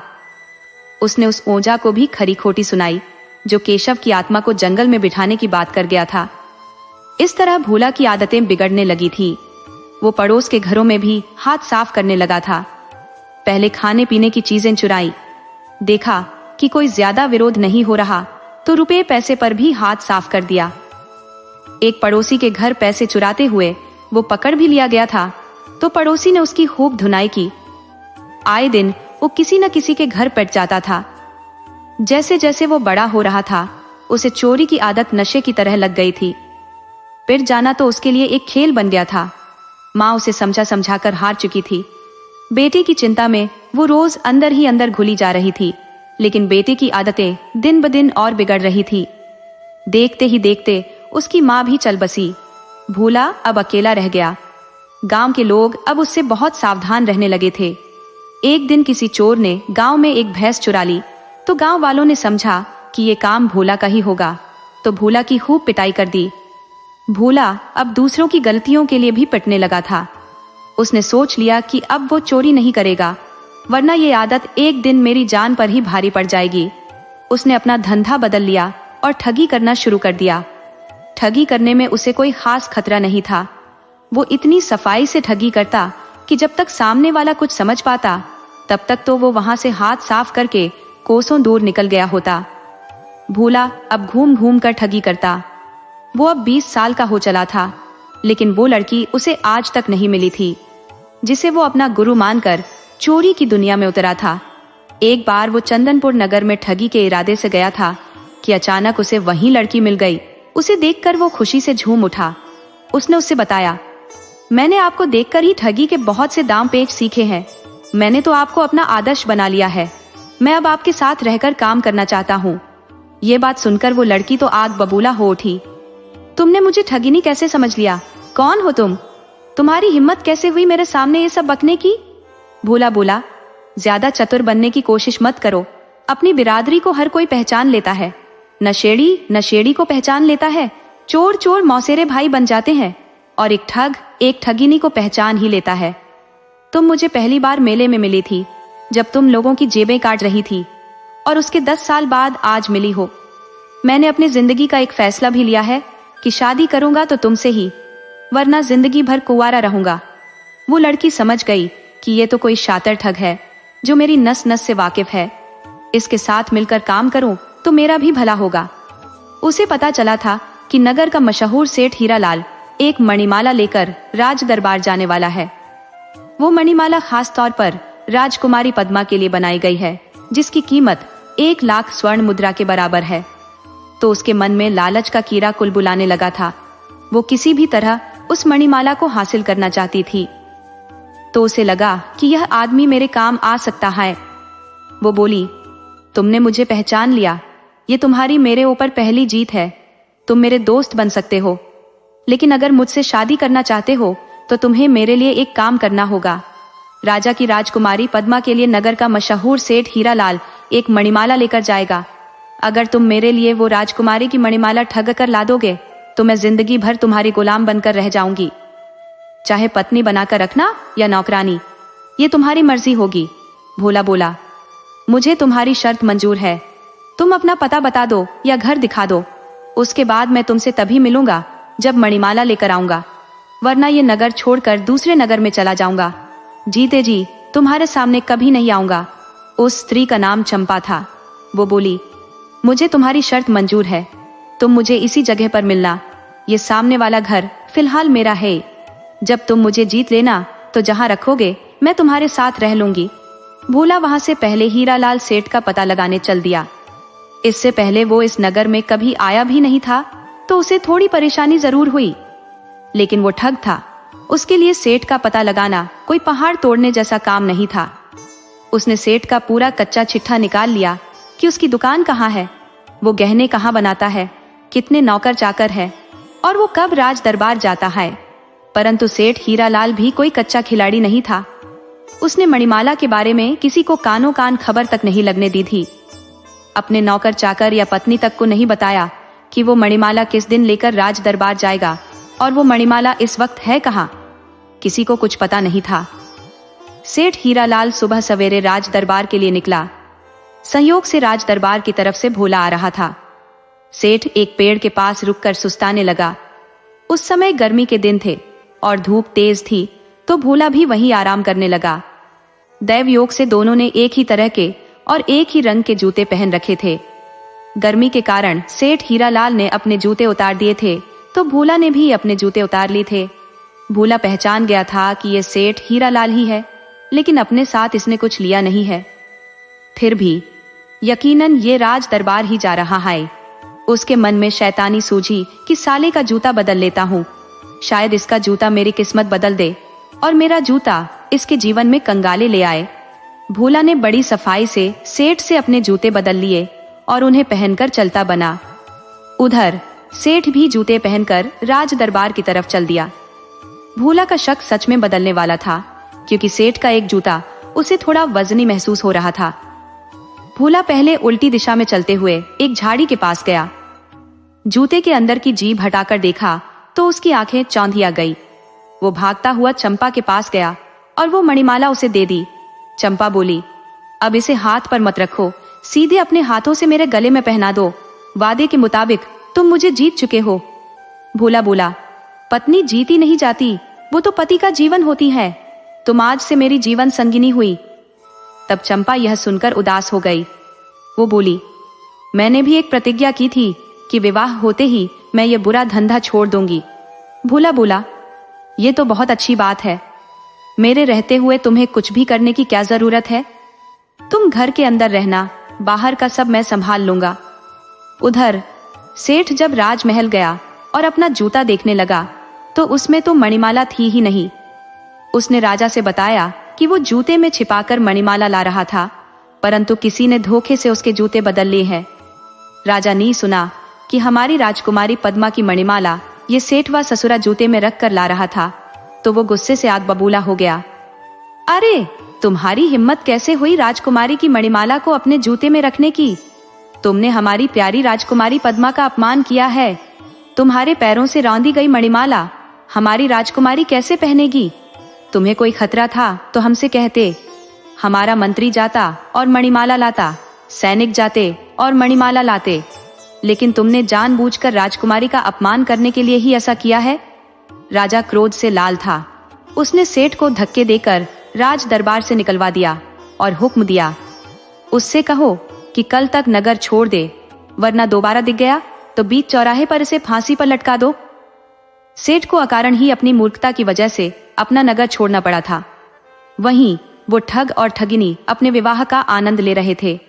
उधर भोला के मन में अब राज दरबार पहुंचने की इच्छा जाग उठी, तो वह मौका तलाशने लगा कि अपने बुद्धिबल से राज दरबार में भी जगह बना लूं। भोला का मन अब उस सियार जैसा हो गया था जो शेर की माद में घुसने की कोशिश कर रहा था। नगर में एक ब्राह्मण लड़का रहता था, उसका नाम देवदत्त था। उसके मन में औषधि का ज्ञाता बनने की प्रबल इच्छा थी। वो बहुत बड़ा वैद्य बनकर राज दरबार में राज वैद्य बनना चाहता था। तो वो जंगल में एक तपस्वी के पास चला गया था। तपस्वी ने उसे 12 साल तक शिक्षा दी थी। जब वो शिक्षा में निपुण हो गया तो तपस्वी से बोला, मैं अपने ज्ञान का उपयोग राज दरबार में करना चाहता हूँ। तपस्वी ने ब्राह्मण को मना किया, तुम्हें अपनी प्रसिद्धि के चक्कर में नहीं पड़ना चाहिए। अपने नाम का डंका पीटना तो राजाओं का काम है। तुम्हें लालची नहीं होना चाहिए। प्रसिद्धि का लालच कहीं धन के लालच से भी बड़ा होता है। मगर देवदत्त के सिर पर तो राज दरबार पहुंचकर अपना नाम ऊंचा करने का भूत सवार था।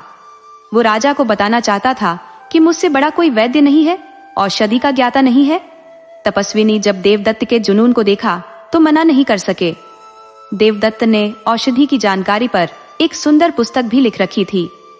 वह अपनी पुस्तक राजा को दिखाना चाहता था। तपस्वी से अनुमति लेकर वो राज दरबार के लिए चल पड़ा। रास्ते में ही उसे शाम हो गई तो वो ठहरने के लिए कोई जगह खोजने लगा। संयोग से वो घर भोला का ही था, तो देवदत्त ने उससे रात रुकने की जगह मांगी तो भोला ने उसे ठहरा दिया। उसे नहीं पता था कि ये दोनों पति पत्नी शातिर ठग और ठगिनी है। दोनों ने ब्राह्मण का खूब आदर सत्कार किया और ब्राह्मण के बारे में पूछा, आप कौन हैं? कहाँ से आ रहे हैं? कहाँ जा रहे हैं? क्या करते हैं? या फिर किसी रोजगार की तलाश में कहीं जा रहे हैं? तब ब्राह्मण ने उन्हें सब कुछ सच सच बता दिया कि मैं एक औषधि ज्ञाता हूँ। मैंने उस पर एक पुस्तक भी लिख रखी है जिसमें सारी औषधियों की जानकारी दी गई है। भोला ने देवदत्त से पूछा, क्या पुस्तक पढ़कर भी कोई वैद्य बन सकता है? तब देवदत्त ने बताया, पुस्तक पढ़कर ही वैद्य बना जा सकता है, वरना दिमाग में रखा ज्ञान तो आदमी भूल भी सकता है। इसीलिए बड़े बड़े वैद्य भी पुस्तक का सहारा लेकर ही चलते हैं। देवदत्त भोजन करने के बाद सो गया, मगर ठग भोला की आंखों में नींद कहाँ थी। भोला ने चंपा से कहा, हमें अब ये ठगी का धंधा छोड़कर इस ब्राह्मण की पुस्तक के सहारे राज दरबार में पहुंचना चाहिए, और एक बार राज दरबार पहुंच गए तो फिर तो मजे ही मजे हैं। चंपा बोली, ये जरा खतरे का काम है, बिना औषधि के ज्ञान के हम फंस भी तो सकते हैं। ठग बोला, बस 2-4 बार पुस्तक को पढ़ लेना है, फिर हमें वैद्य मानने से कोई इनकार भी नहीं कर सकता, और हम आसानी से राजा की आंखों के सामने लोगों को ठग लेंगे और लोग खुशी खुशी ठगे जाएंगे। पत्नी बोली, मगर इस ब्राह्मण का हम क्या करेंगे? भोला बोला, हम इस ब्राह्मण का हाथ पैर और मुंह बांधकर नदी में फेंक देंगे। पत्नी बोली, ये क्या कह रहे हो? इस तरह तो ब्राह्मण मर जाएगा। भोला बोला, तो क्या हम इसे जिंदा रखने के लिए नदी में फेंकेंगे? अब शुभ काम में देर मत करो, ब्राह्मण गहरी नींद में है, अभी इसे बांधकर नदी में बहा देते हैं। दोनों ने ये खतरनाक फैसला ले लिया और ब्राह्मण देवदत्त को बांधकर रात में ही नदी में बहा दिया। नदी उफान पर थी। ब्राह्मण तेज धार में बहता हुआ आगे निकल गया। भोला और उसकी पत्नी ने सोच लिया कि अब ब्राह्मण के बचने की कोई गुंजाइश ही नहीं है।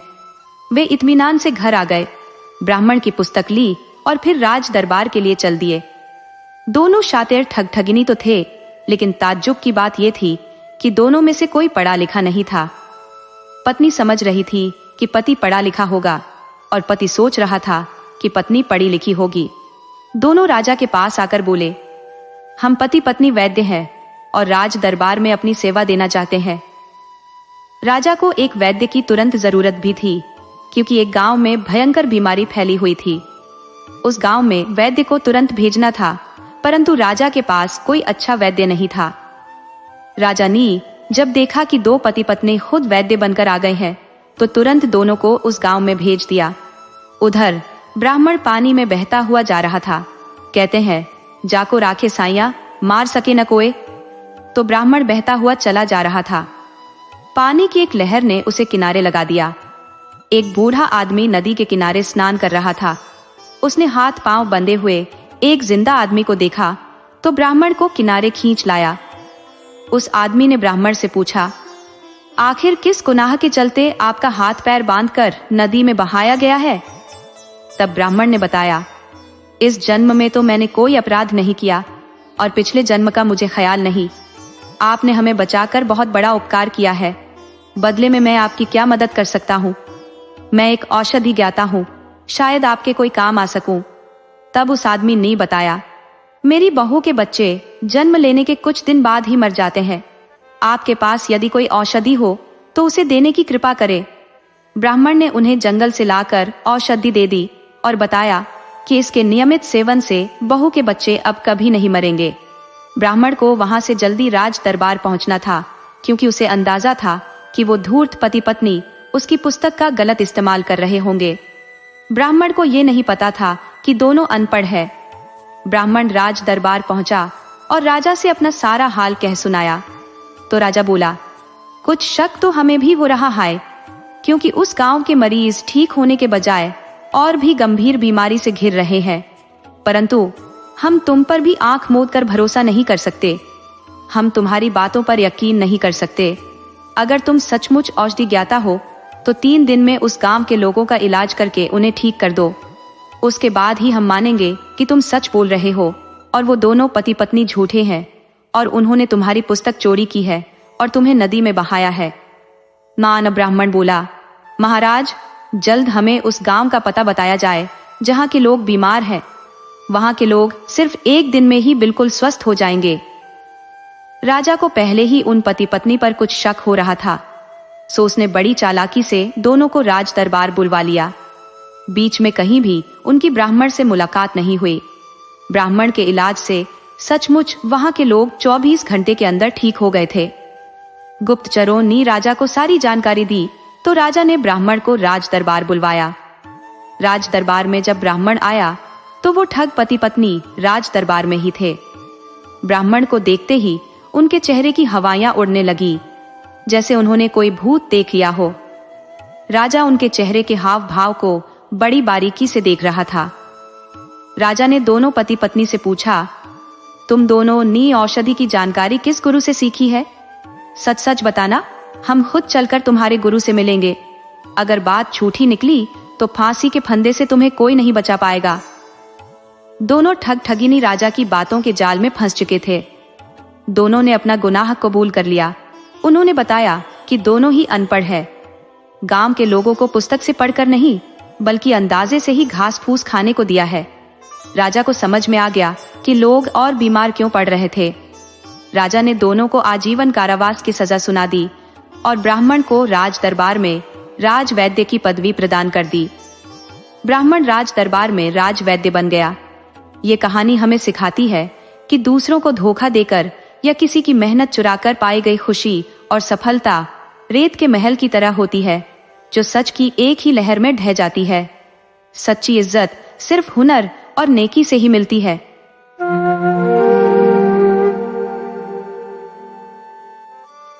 एक संध्या राघव लकड़हारा जब लकड़ी काटकर जंगल से घर लौटा तो उसने देखा कि उसका पुत्र माधव अपनी बहन के साथ द्वार पर खड़ा रो रहा है। राघव ने नजदीक आकर पूछा, माधव बेटा, क्या हुआ? क्यों रो रहे हो? माधव ने आंखें पोंछते हुए कहा, पिताजी, माँ को न जाने क्या हो गया है। न वह कुछ बोलती है और न ही आंखें खोलती है।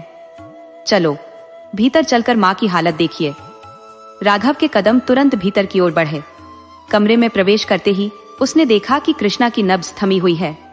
हे भगवान, कृष्णा की तो नब्ज ही नहीं चल रही। वह स्तब्ध खड़ा रह गया। माधव ने फिर पूछा, पिताजी, माँ को क्या हुआ है? वह क्यों नहीं बोल रही है? राघव ने भारी मन से कहा, बेटा, तुम्हारी माँ अब न कभी बोलेगी और न ही आंखें खोलेगी। वह हमसे बहुत दूर चली गई है। माधव इस बात को समझ नहीं पाया। तब राघव ने कृष्णा की चिता बनाई और भरे हृदय से उसे अग्नि दी। कृष्णा, तुमने ऐसा क्यों किया? जीवन के इस कठिन सफर में मुझे अकेला क्यों छोड़ दिया? मेरा नहीं तो कम से कम इन अबोध बच्चों का तो कुछ ख्याल किया होता। अब इनकी देखभाल कौन करेगा? कृष्णा की असमय मौत से राघव अजब उलझन में पड़ गया। दिन भर जंगल में कठोर परिश्रम करता और सांझ ढले लकड़ियों का गट्ठर लेकर घर लौटता। भूखा प्यासा माधव कहता, पिताजी, बहुत भूख लगी है। रत्ना भी भूखी सो रही है। राघव तुरंत ही बच्चों के लिए भोजन बनाने में जुट जाता। बच्चों को खाना खिलाकर जब वह रात को चारपाई पर लेटता तो थकान से उसका शरीर टूटता रहता। वह सोचता, मेरे जीवन की नया ऐसे कैसे चलेगी? बिना माँ के बच्चों को मैं अकेला कब तक इस प्रकार बनाकर खिलाता रहूंगा? दिन रात के अथक परिश्रम से उसका स्वास्थ्य बिगड़ने लगा। गांव वाले समझाते, राघव, ऐसा कब तक चलेगा? अगर तुम इसी प्रकार काम में लगे रहे तो शीघ्र ही बीमार पड़ जाओगे। दूसरा, विवाह कर लो। कम से कम बच्चों की परवरिश की चिंता तो दूर हो जाएगी। राघव ने दृढ़ता से कहा, नहीं, मैं दूसरी शादी कभी नहीं करूंगा। सौतेली माँ आकर बच्चों के साथ कैसा व्यवहार करेगी, यह सोचकर डर लगता है। उसके दिन संघर्ष में बीत रहे थे। एक दिन जब वह शहर से लकड़ियां बेचकर घर लौट रहा था, उसने रास्ते में एक औरत के रोने की आवाज सुनी। उसने दिशा में जाकर देखा, एक स्त्री रो रही थी। राघव ने पूछा, कौन हो तुम और क्यों रो रही हो? वह बोली, मैं वसुधा हूं। आज ही मेरे पति का देहांत हो गया है। अब मेरा इस दुनिया में कोई नहीं है, इसलिए मैं आत्महत्या करने आई हूं। राघव के मन में एक विचार आया, इस स्त्री का पति मर गया है और मेरी पत्नी भी नहीं रही, क्यों न मैं इस स्त्री से विवाह कर लूं। इससे उसे भी सहारा मिलेगा और मेरे बच्चों को देखभाल करने वाली मां मिल जाएगी। उसने वसुधा से कहा, वसुधा, आत्महत्या कायरता है, घबराओ नहीं, मैं तुम्हारा सहारा बनूंगा, मैं तुमसे विवाह करूंगा। वसुधा ने आश्चर्य से पूछा, ये आप क्या कह रहे हैं? राघव ने शांतिपूर्वक कहा, मैं ठीक कह रहा हूं, मैंने भी अपनी पत्नी को खोया है। फिर उसने वसुधा को अपनी पूरी कहानी सुनाई। वसुधा, अगर तुम मेरे साथ विवाह करने को तैयार हो जाओ तो मेरे अनाथ बच्चों का जीवन संवर सकता है और तुम्हें भी जीने का सहारा मिल सकता है। राघव की सारी बातें सुनकर वसुधा गहरे विचारों में डूब गई और फिर बोली, मुझे आपका प्रस्ताव स्वीकार है। वह तत्परता से राघव के साथ उसके घर की ओर चल पड़ी। वसुधा को अपने पिता के साथ देख माधव ने उत्सुकता से पूछा, पिताजी, यह कौन है? राघव ने उत्तर दिया, बेटा, यह तुम्हारी और रत्ना की नई माँ है। नई माँ? माधव ने आश्चर्य से पूछा, क्या वह हमें पहले वाली माँ की तरह प्यार करेंगी? हाँ बेटा, वह तुम्हें बहुत प्यार करेंगी और तुम्हारा और रत्ना का पूरा ख्याल रखेंगी। अगले ही दिन गांव वालों की उपस्थिति में राघव ने वसुधा से विवाह कर लिया। गांव वालों ने राघव के निर्णय की प्रशंसा की। राघव ने दूसरा विवाह करके बहुत अच्छा किया। अब उसके बच्चों का ठीक से लालन पालन हो जाएगा। राघव का बिखरा हुआ घर पुनः बस गया। वसुधा ने राघव और उसके बच्चों का ध्यान रखना शुरू किया। समय बीतता गया और एक दिन वसुधा ने राघव से कहा, सुनो जी, एक खुशखबरी है, मेरे पांव भारी हैं, क्या तुम मां बनने वाली हो? राघव ने यह सुनकर प्रसन्नता से पूछा। वसुधा के गर्भवती होने की खबर सुनकर राघव बेहद खुश हुआ। वसुधा का सारा ध्यान नवजात कन्या पर केंद्रित हो गया। धीरे धीरे उसने माधव और रत्ना का ख्याल रखना लगभग छोड़ दिया। माधव ने चिंता जताते हुए कहा, नई माँ को क्या हो गया है? जब से नन्ही बहन पैदा हुई है वह हमारा ख्याल नहीं रखती। राघव भी वसुधा के बदलते व्यवहार से परेशान था। एक शाम जब वह जंगल से लकड़ी काटकर घर लौटा, उसने देखा कि दोनों बच्चे घर के बाहर बैठे थे। पिताजी, बहुत भूख लगी है, रत्ना ने कहा। राघव ने चिंतित होकर पूछा, तुम लोग भूखे हो? तुम्हारी माँ कहाँ है? क्या उसने तुम्हारे लिए खाना नहीं बनाया? माधव रोते हुए बोला, पिताजी, हम सुबह से भूखे हैं। जब हमने नई माँ से रोटी मांगी तो उसने हमें मार दिया। राघव ने तुरंत बच्चों को लेकर वसुधा से सवाल किया, वसुधा, क्या यह सच है जो ये बच्चे कह रहे हैं? वसुधा गुस्से में बोली, नास बेटे, बाप को सिखा पढ़ा दिया। राघव ने शांत स्वर में कहा, वसुधा, बच्चों पर चिल्लाने की जरूरत नहीं है। मैंने तुमसे जो पूछा है उसका जवाब दो। वसुधा ने क्रोधित होकर कहा, हाँ, मैंने मारा था। ये हमेशा खाने को रोटी मांगते रहते हैं, जैसे इनके बाप ने मुझे नौकरानी बना रखा है। राघव ने समझाने की कोशिश की, वसुधा, दीपा की तरह यह दोनों भी तुम्हारे ही बच्चे हैं। हाँ, ये मेरे बच्चे हैं, लेकिन सगे नहीं, सौतेले हैं, वसुधा ने तीखे स्वर में कहा। राघव ने गंभीरता से कहा, अगर तुमने इन्हें फिर से लावारिस कहा तो मुझसे बुरा कोई नहीं होगा। तो ठीक है, आज से मैं ही बच्चों को खाना बनाकर खिलाया करूंगा। राघव ने उसी समय खाना बनाने की तैयारी शुरू की और सोचा, वसुधा को पहचानने में मैंने बड़ी भूल कर दी। अब वह माधव और रत्ना का लालन पालन नहीं करेगी, बल्कि उन्हें परेशान करेगी। खाना बनाने के बाद राघव ने भूखे माधव और रत्ना को भोजन कराया। इस प्रकार 10 वर्ष बीत गए। माधव, रत्ना और दीपा बड़े हो गए थे। वसुधा दीपा से तो बहुत प्यार करती, लेकिन माधव और रत्ना से नफरत करती थी।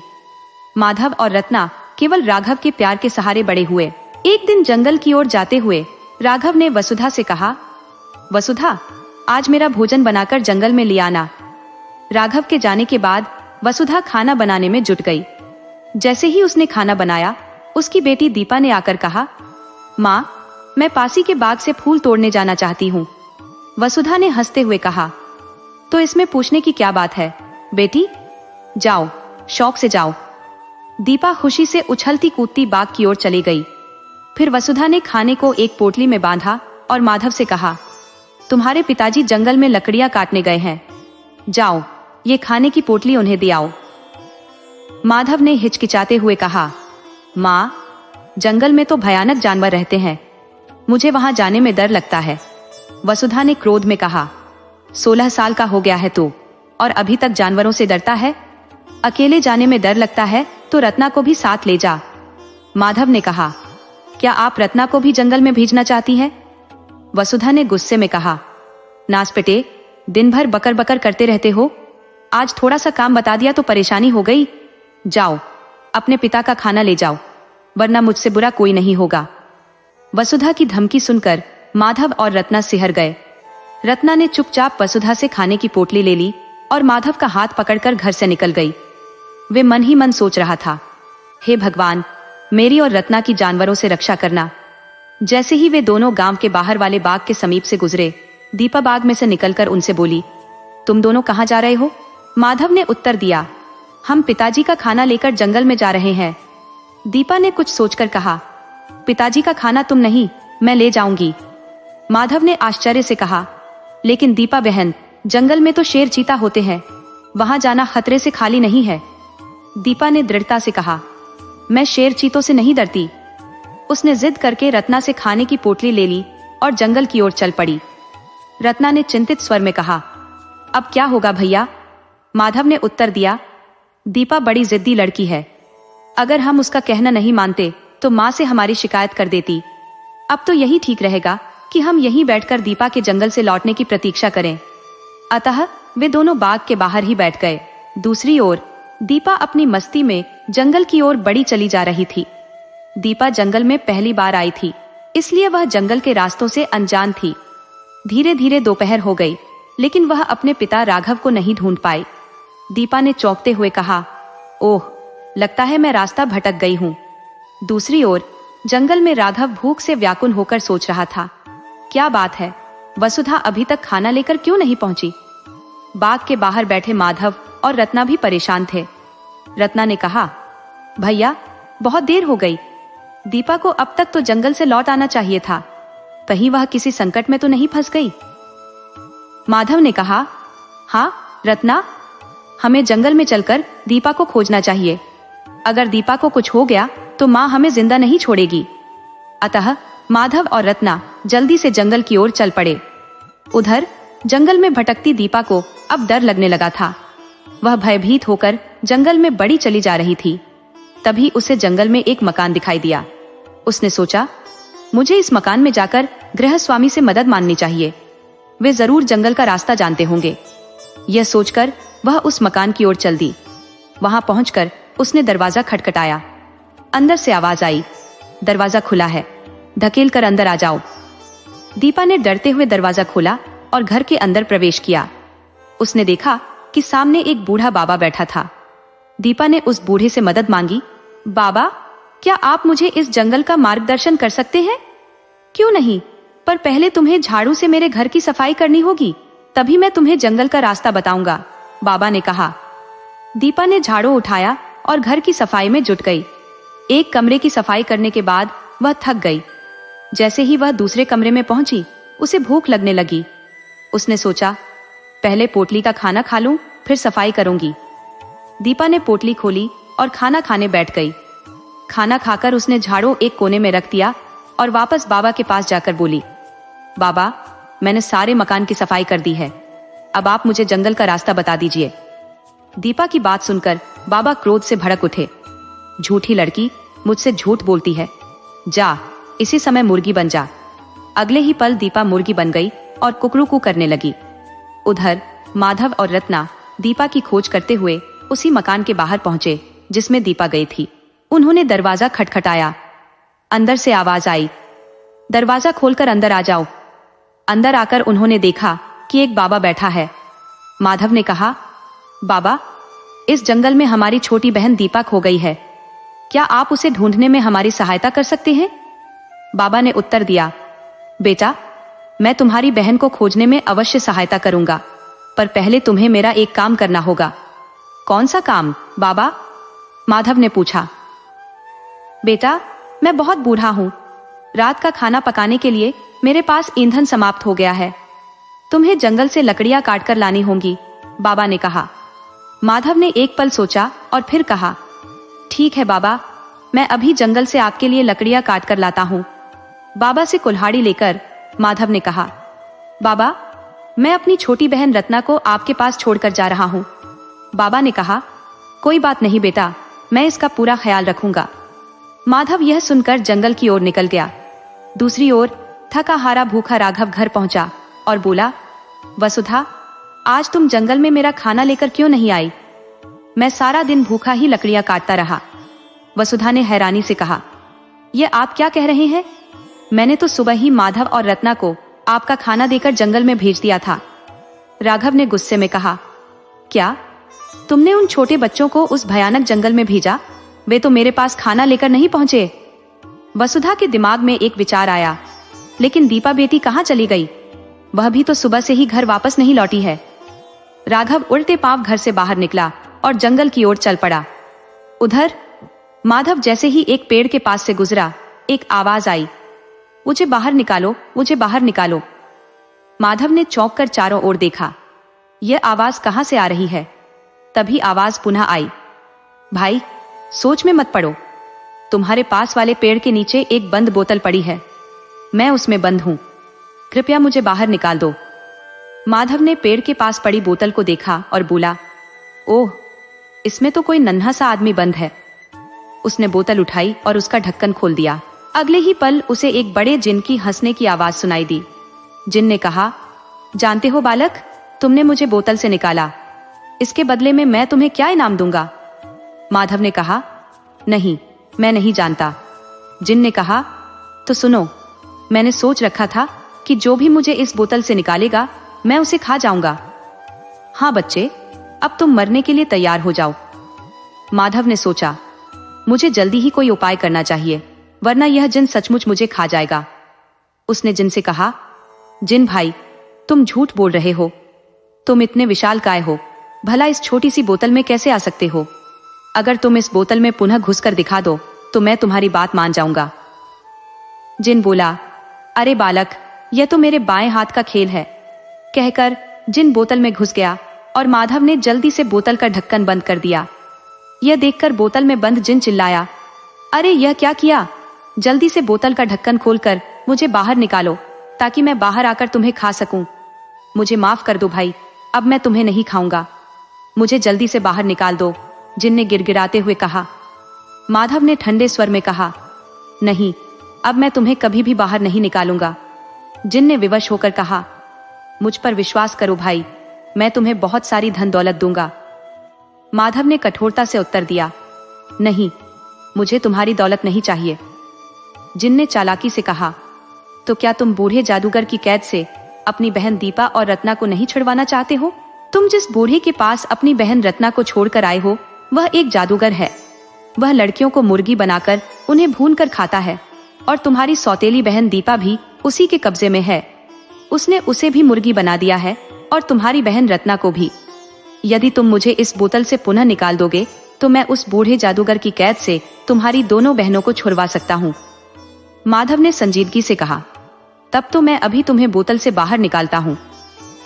माधव ने पुनः बोतल का मुंह खोल दिया।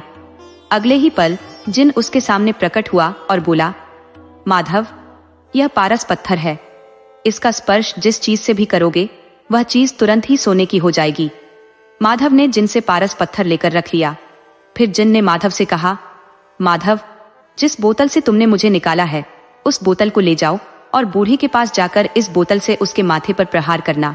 बोतल के वार से बूढ़ा तत्काल मर जाएगा और उसका जादुई संसार भी समाप्त हो जाएगा। जिन भाई, तुम्हारा बहुत बहुत शुक्रिया, माधव ने कृतज्ञता से कहा। अगले ही पल जिन अदृश्य होकर हवा में उड़ गया। माधव जल्दी ही बूढ़े के पास पहुंचा। बूढ़ा बोला, क्या तुम लकड़ियां लेकर आए हो? माधव ने तीव्रता से उत्तर दिया, मैं क्या तुम्हारा नौकर हूं जो तुम्हारे लिए लकड़ियां काट कर लाऊं? छोकरे, तू क्या बक रहा है? तू मुझे जानता नहीं, मैं कौन हूं? बूढ़ा गुस्से से चिल्लाया। माधव ने शीघ्रता से आगे बढ़कर बूढ़ी के माथे पर बोतल से प्रहार कर दिया। उसी समय बूढ़ी की मृत्यु हो गई। अगले ही पल रत्ना और दीपा उसके सामने खड़ी थी। दीपा, रत्ना, तुम ठीक हो? माधव ने चिंता से पूछा। हाँ भैया, हम ठीक हैं। उस बूढ़ी ने जादू से हमें मुर्गियां बना दिया था। उसके मरते ही उसका जादू समाप्त हो गया और हम अपने असली रूप में वापस आ गई, दीपा ने उत्तर दिया। ओ, ये तो बड़ी अच्छी बात हुई। माधव ने राहत की सांस ली। वह रत्ना और दीपा को साथ लेकर वहां से चल पड़ा। कुछ दूर ही पहुंचे थे कि रास्ते में उनके पिता राघव मिल गए। पिताजी, बच्चों ने खुशी से पुकारा। मेरे बच्चों, मैं तुम्हें ही खोसने आया हूं, राघव ने कहा। पिताजी, आज अगर माधव भैया हमें बूढ़े जादूगर से ना बचाते तो वह हमें भूनकर खा जाता, दीपा ने कहा। कौन बूढ़ा जादूगर? राघव ने हैरान होकर पूछा। माधव ने विस्तार से राघव को बूढ़े जादूगर के बारे में बताया। सारी बात जानकर राघव ने तीनों को अपनी छाती से लगा लिया। चलो बच्चों, रात हो गई है, अब घर चलें, राघव ने कहा। घर जाकर राघव ने वसुधा को विस्तार से सारी बात बताते हुए कहा। वसुधा, जिस माधव से तुम इतनी घृणा करती थी, उसी माधव ने तुम्हारी दीपा को नया जीवन दान दिया है। मुझे क्षमा करें स्वामी, मैंने माधव और रत्ना को अपना न समझकर बहुत भारी भूल की है, वसुधा ने पछताते हुए कहा।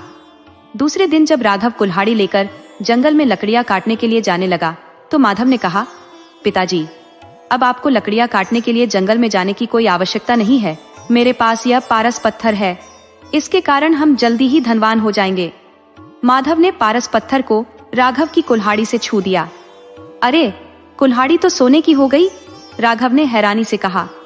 यही तो इस पत्थर का कमाल है पिताजी, माधव ने मुस्कुराते हुए कहा। सचमुच, पारस पत्थर के कारण वे लोग शीघ्र ही धनवान हो गए और राघव सुखपूर्वक अपने परिवार के साथ रहने लगा। अगर आपको हमारी ये कहानी दिल को छू गई हो तो हमारे चैनल ममता हिंदी कहानियां को सब्सक्राइब करें, वीडियो को लाइक करें और अपने दोस्तों के साथ शेयर करें।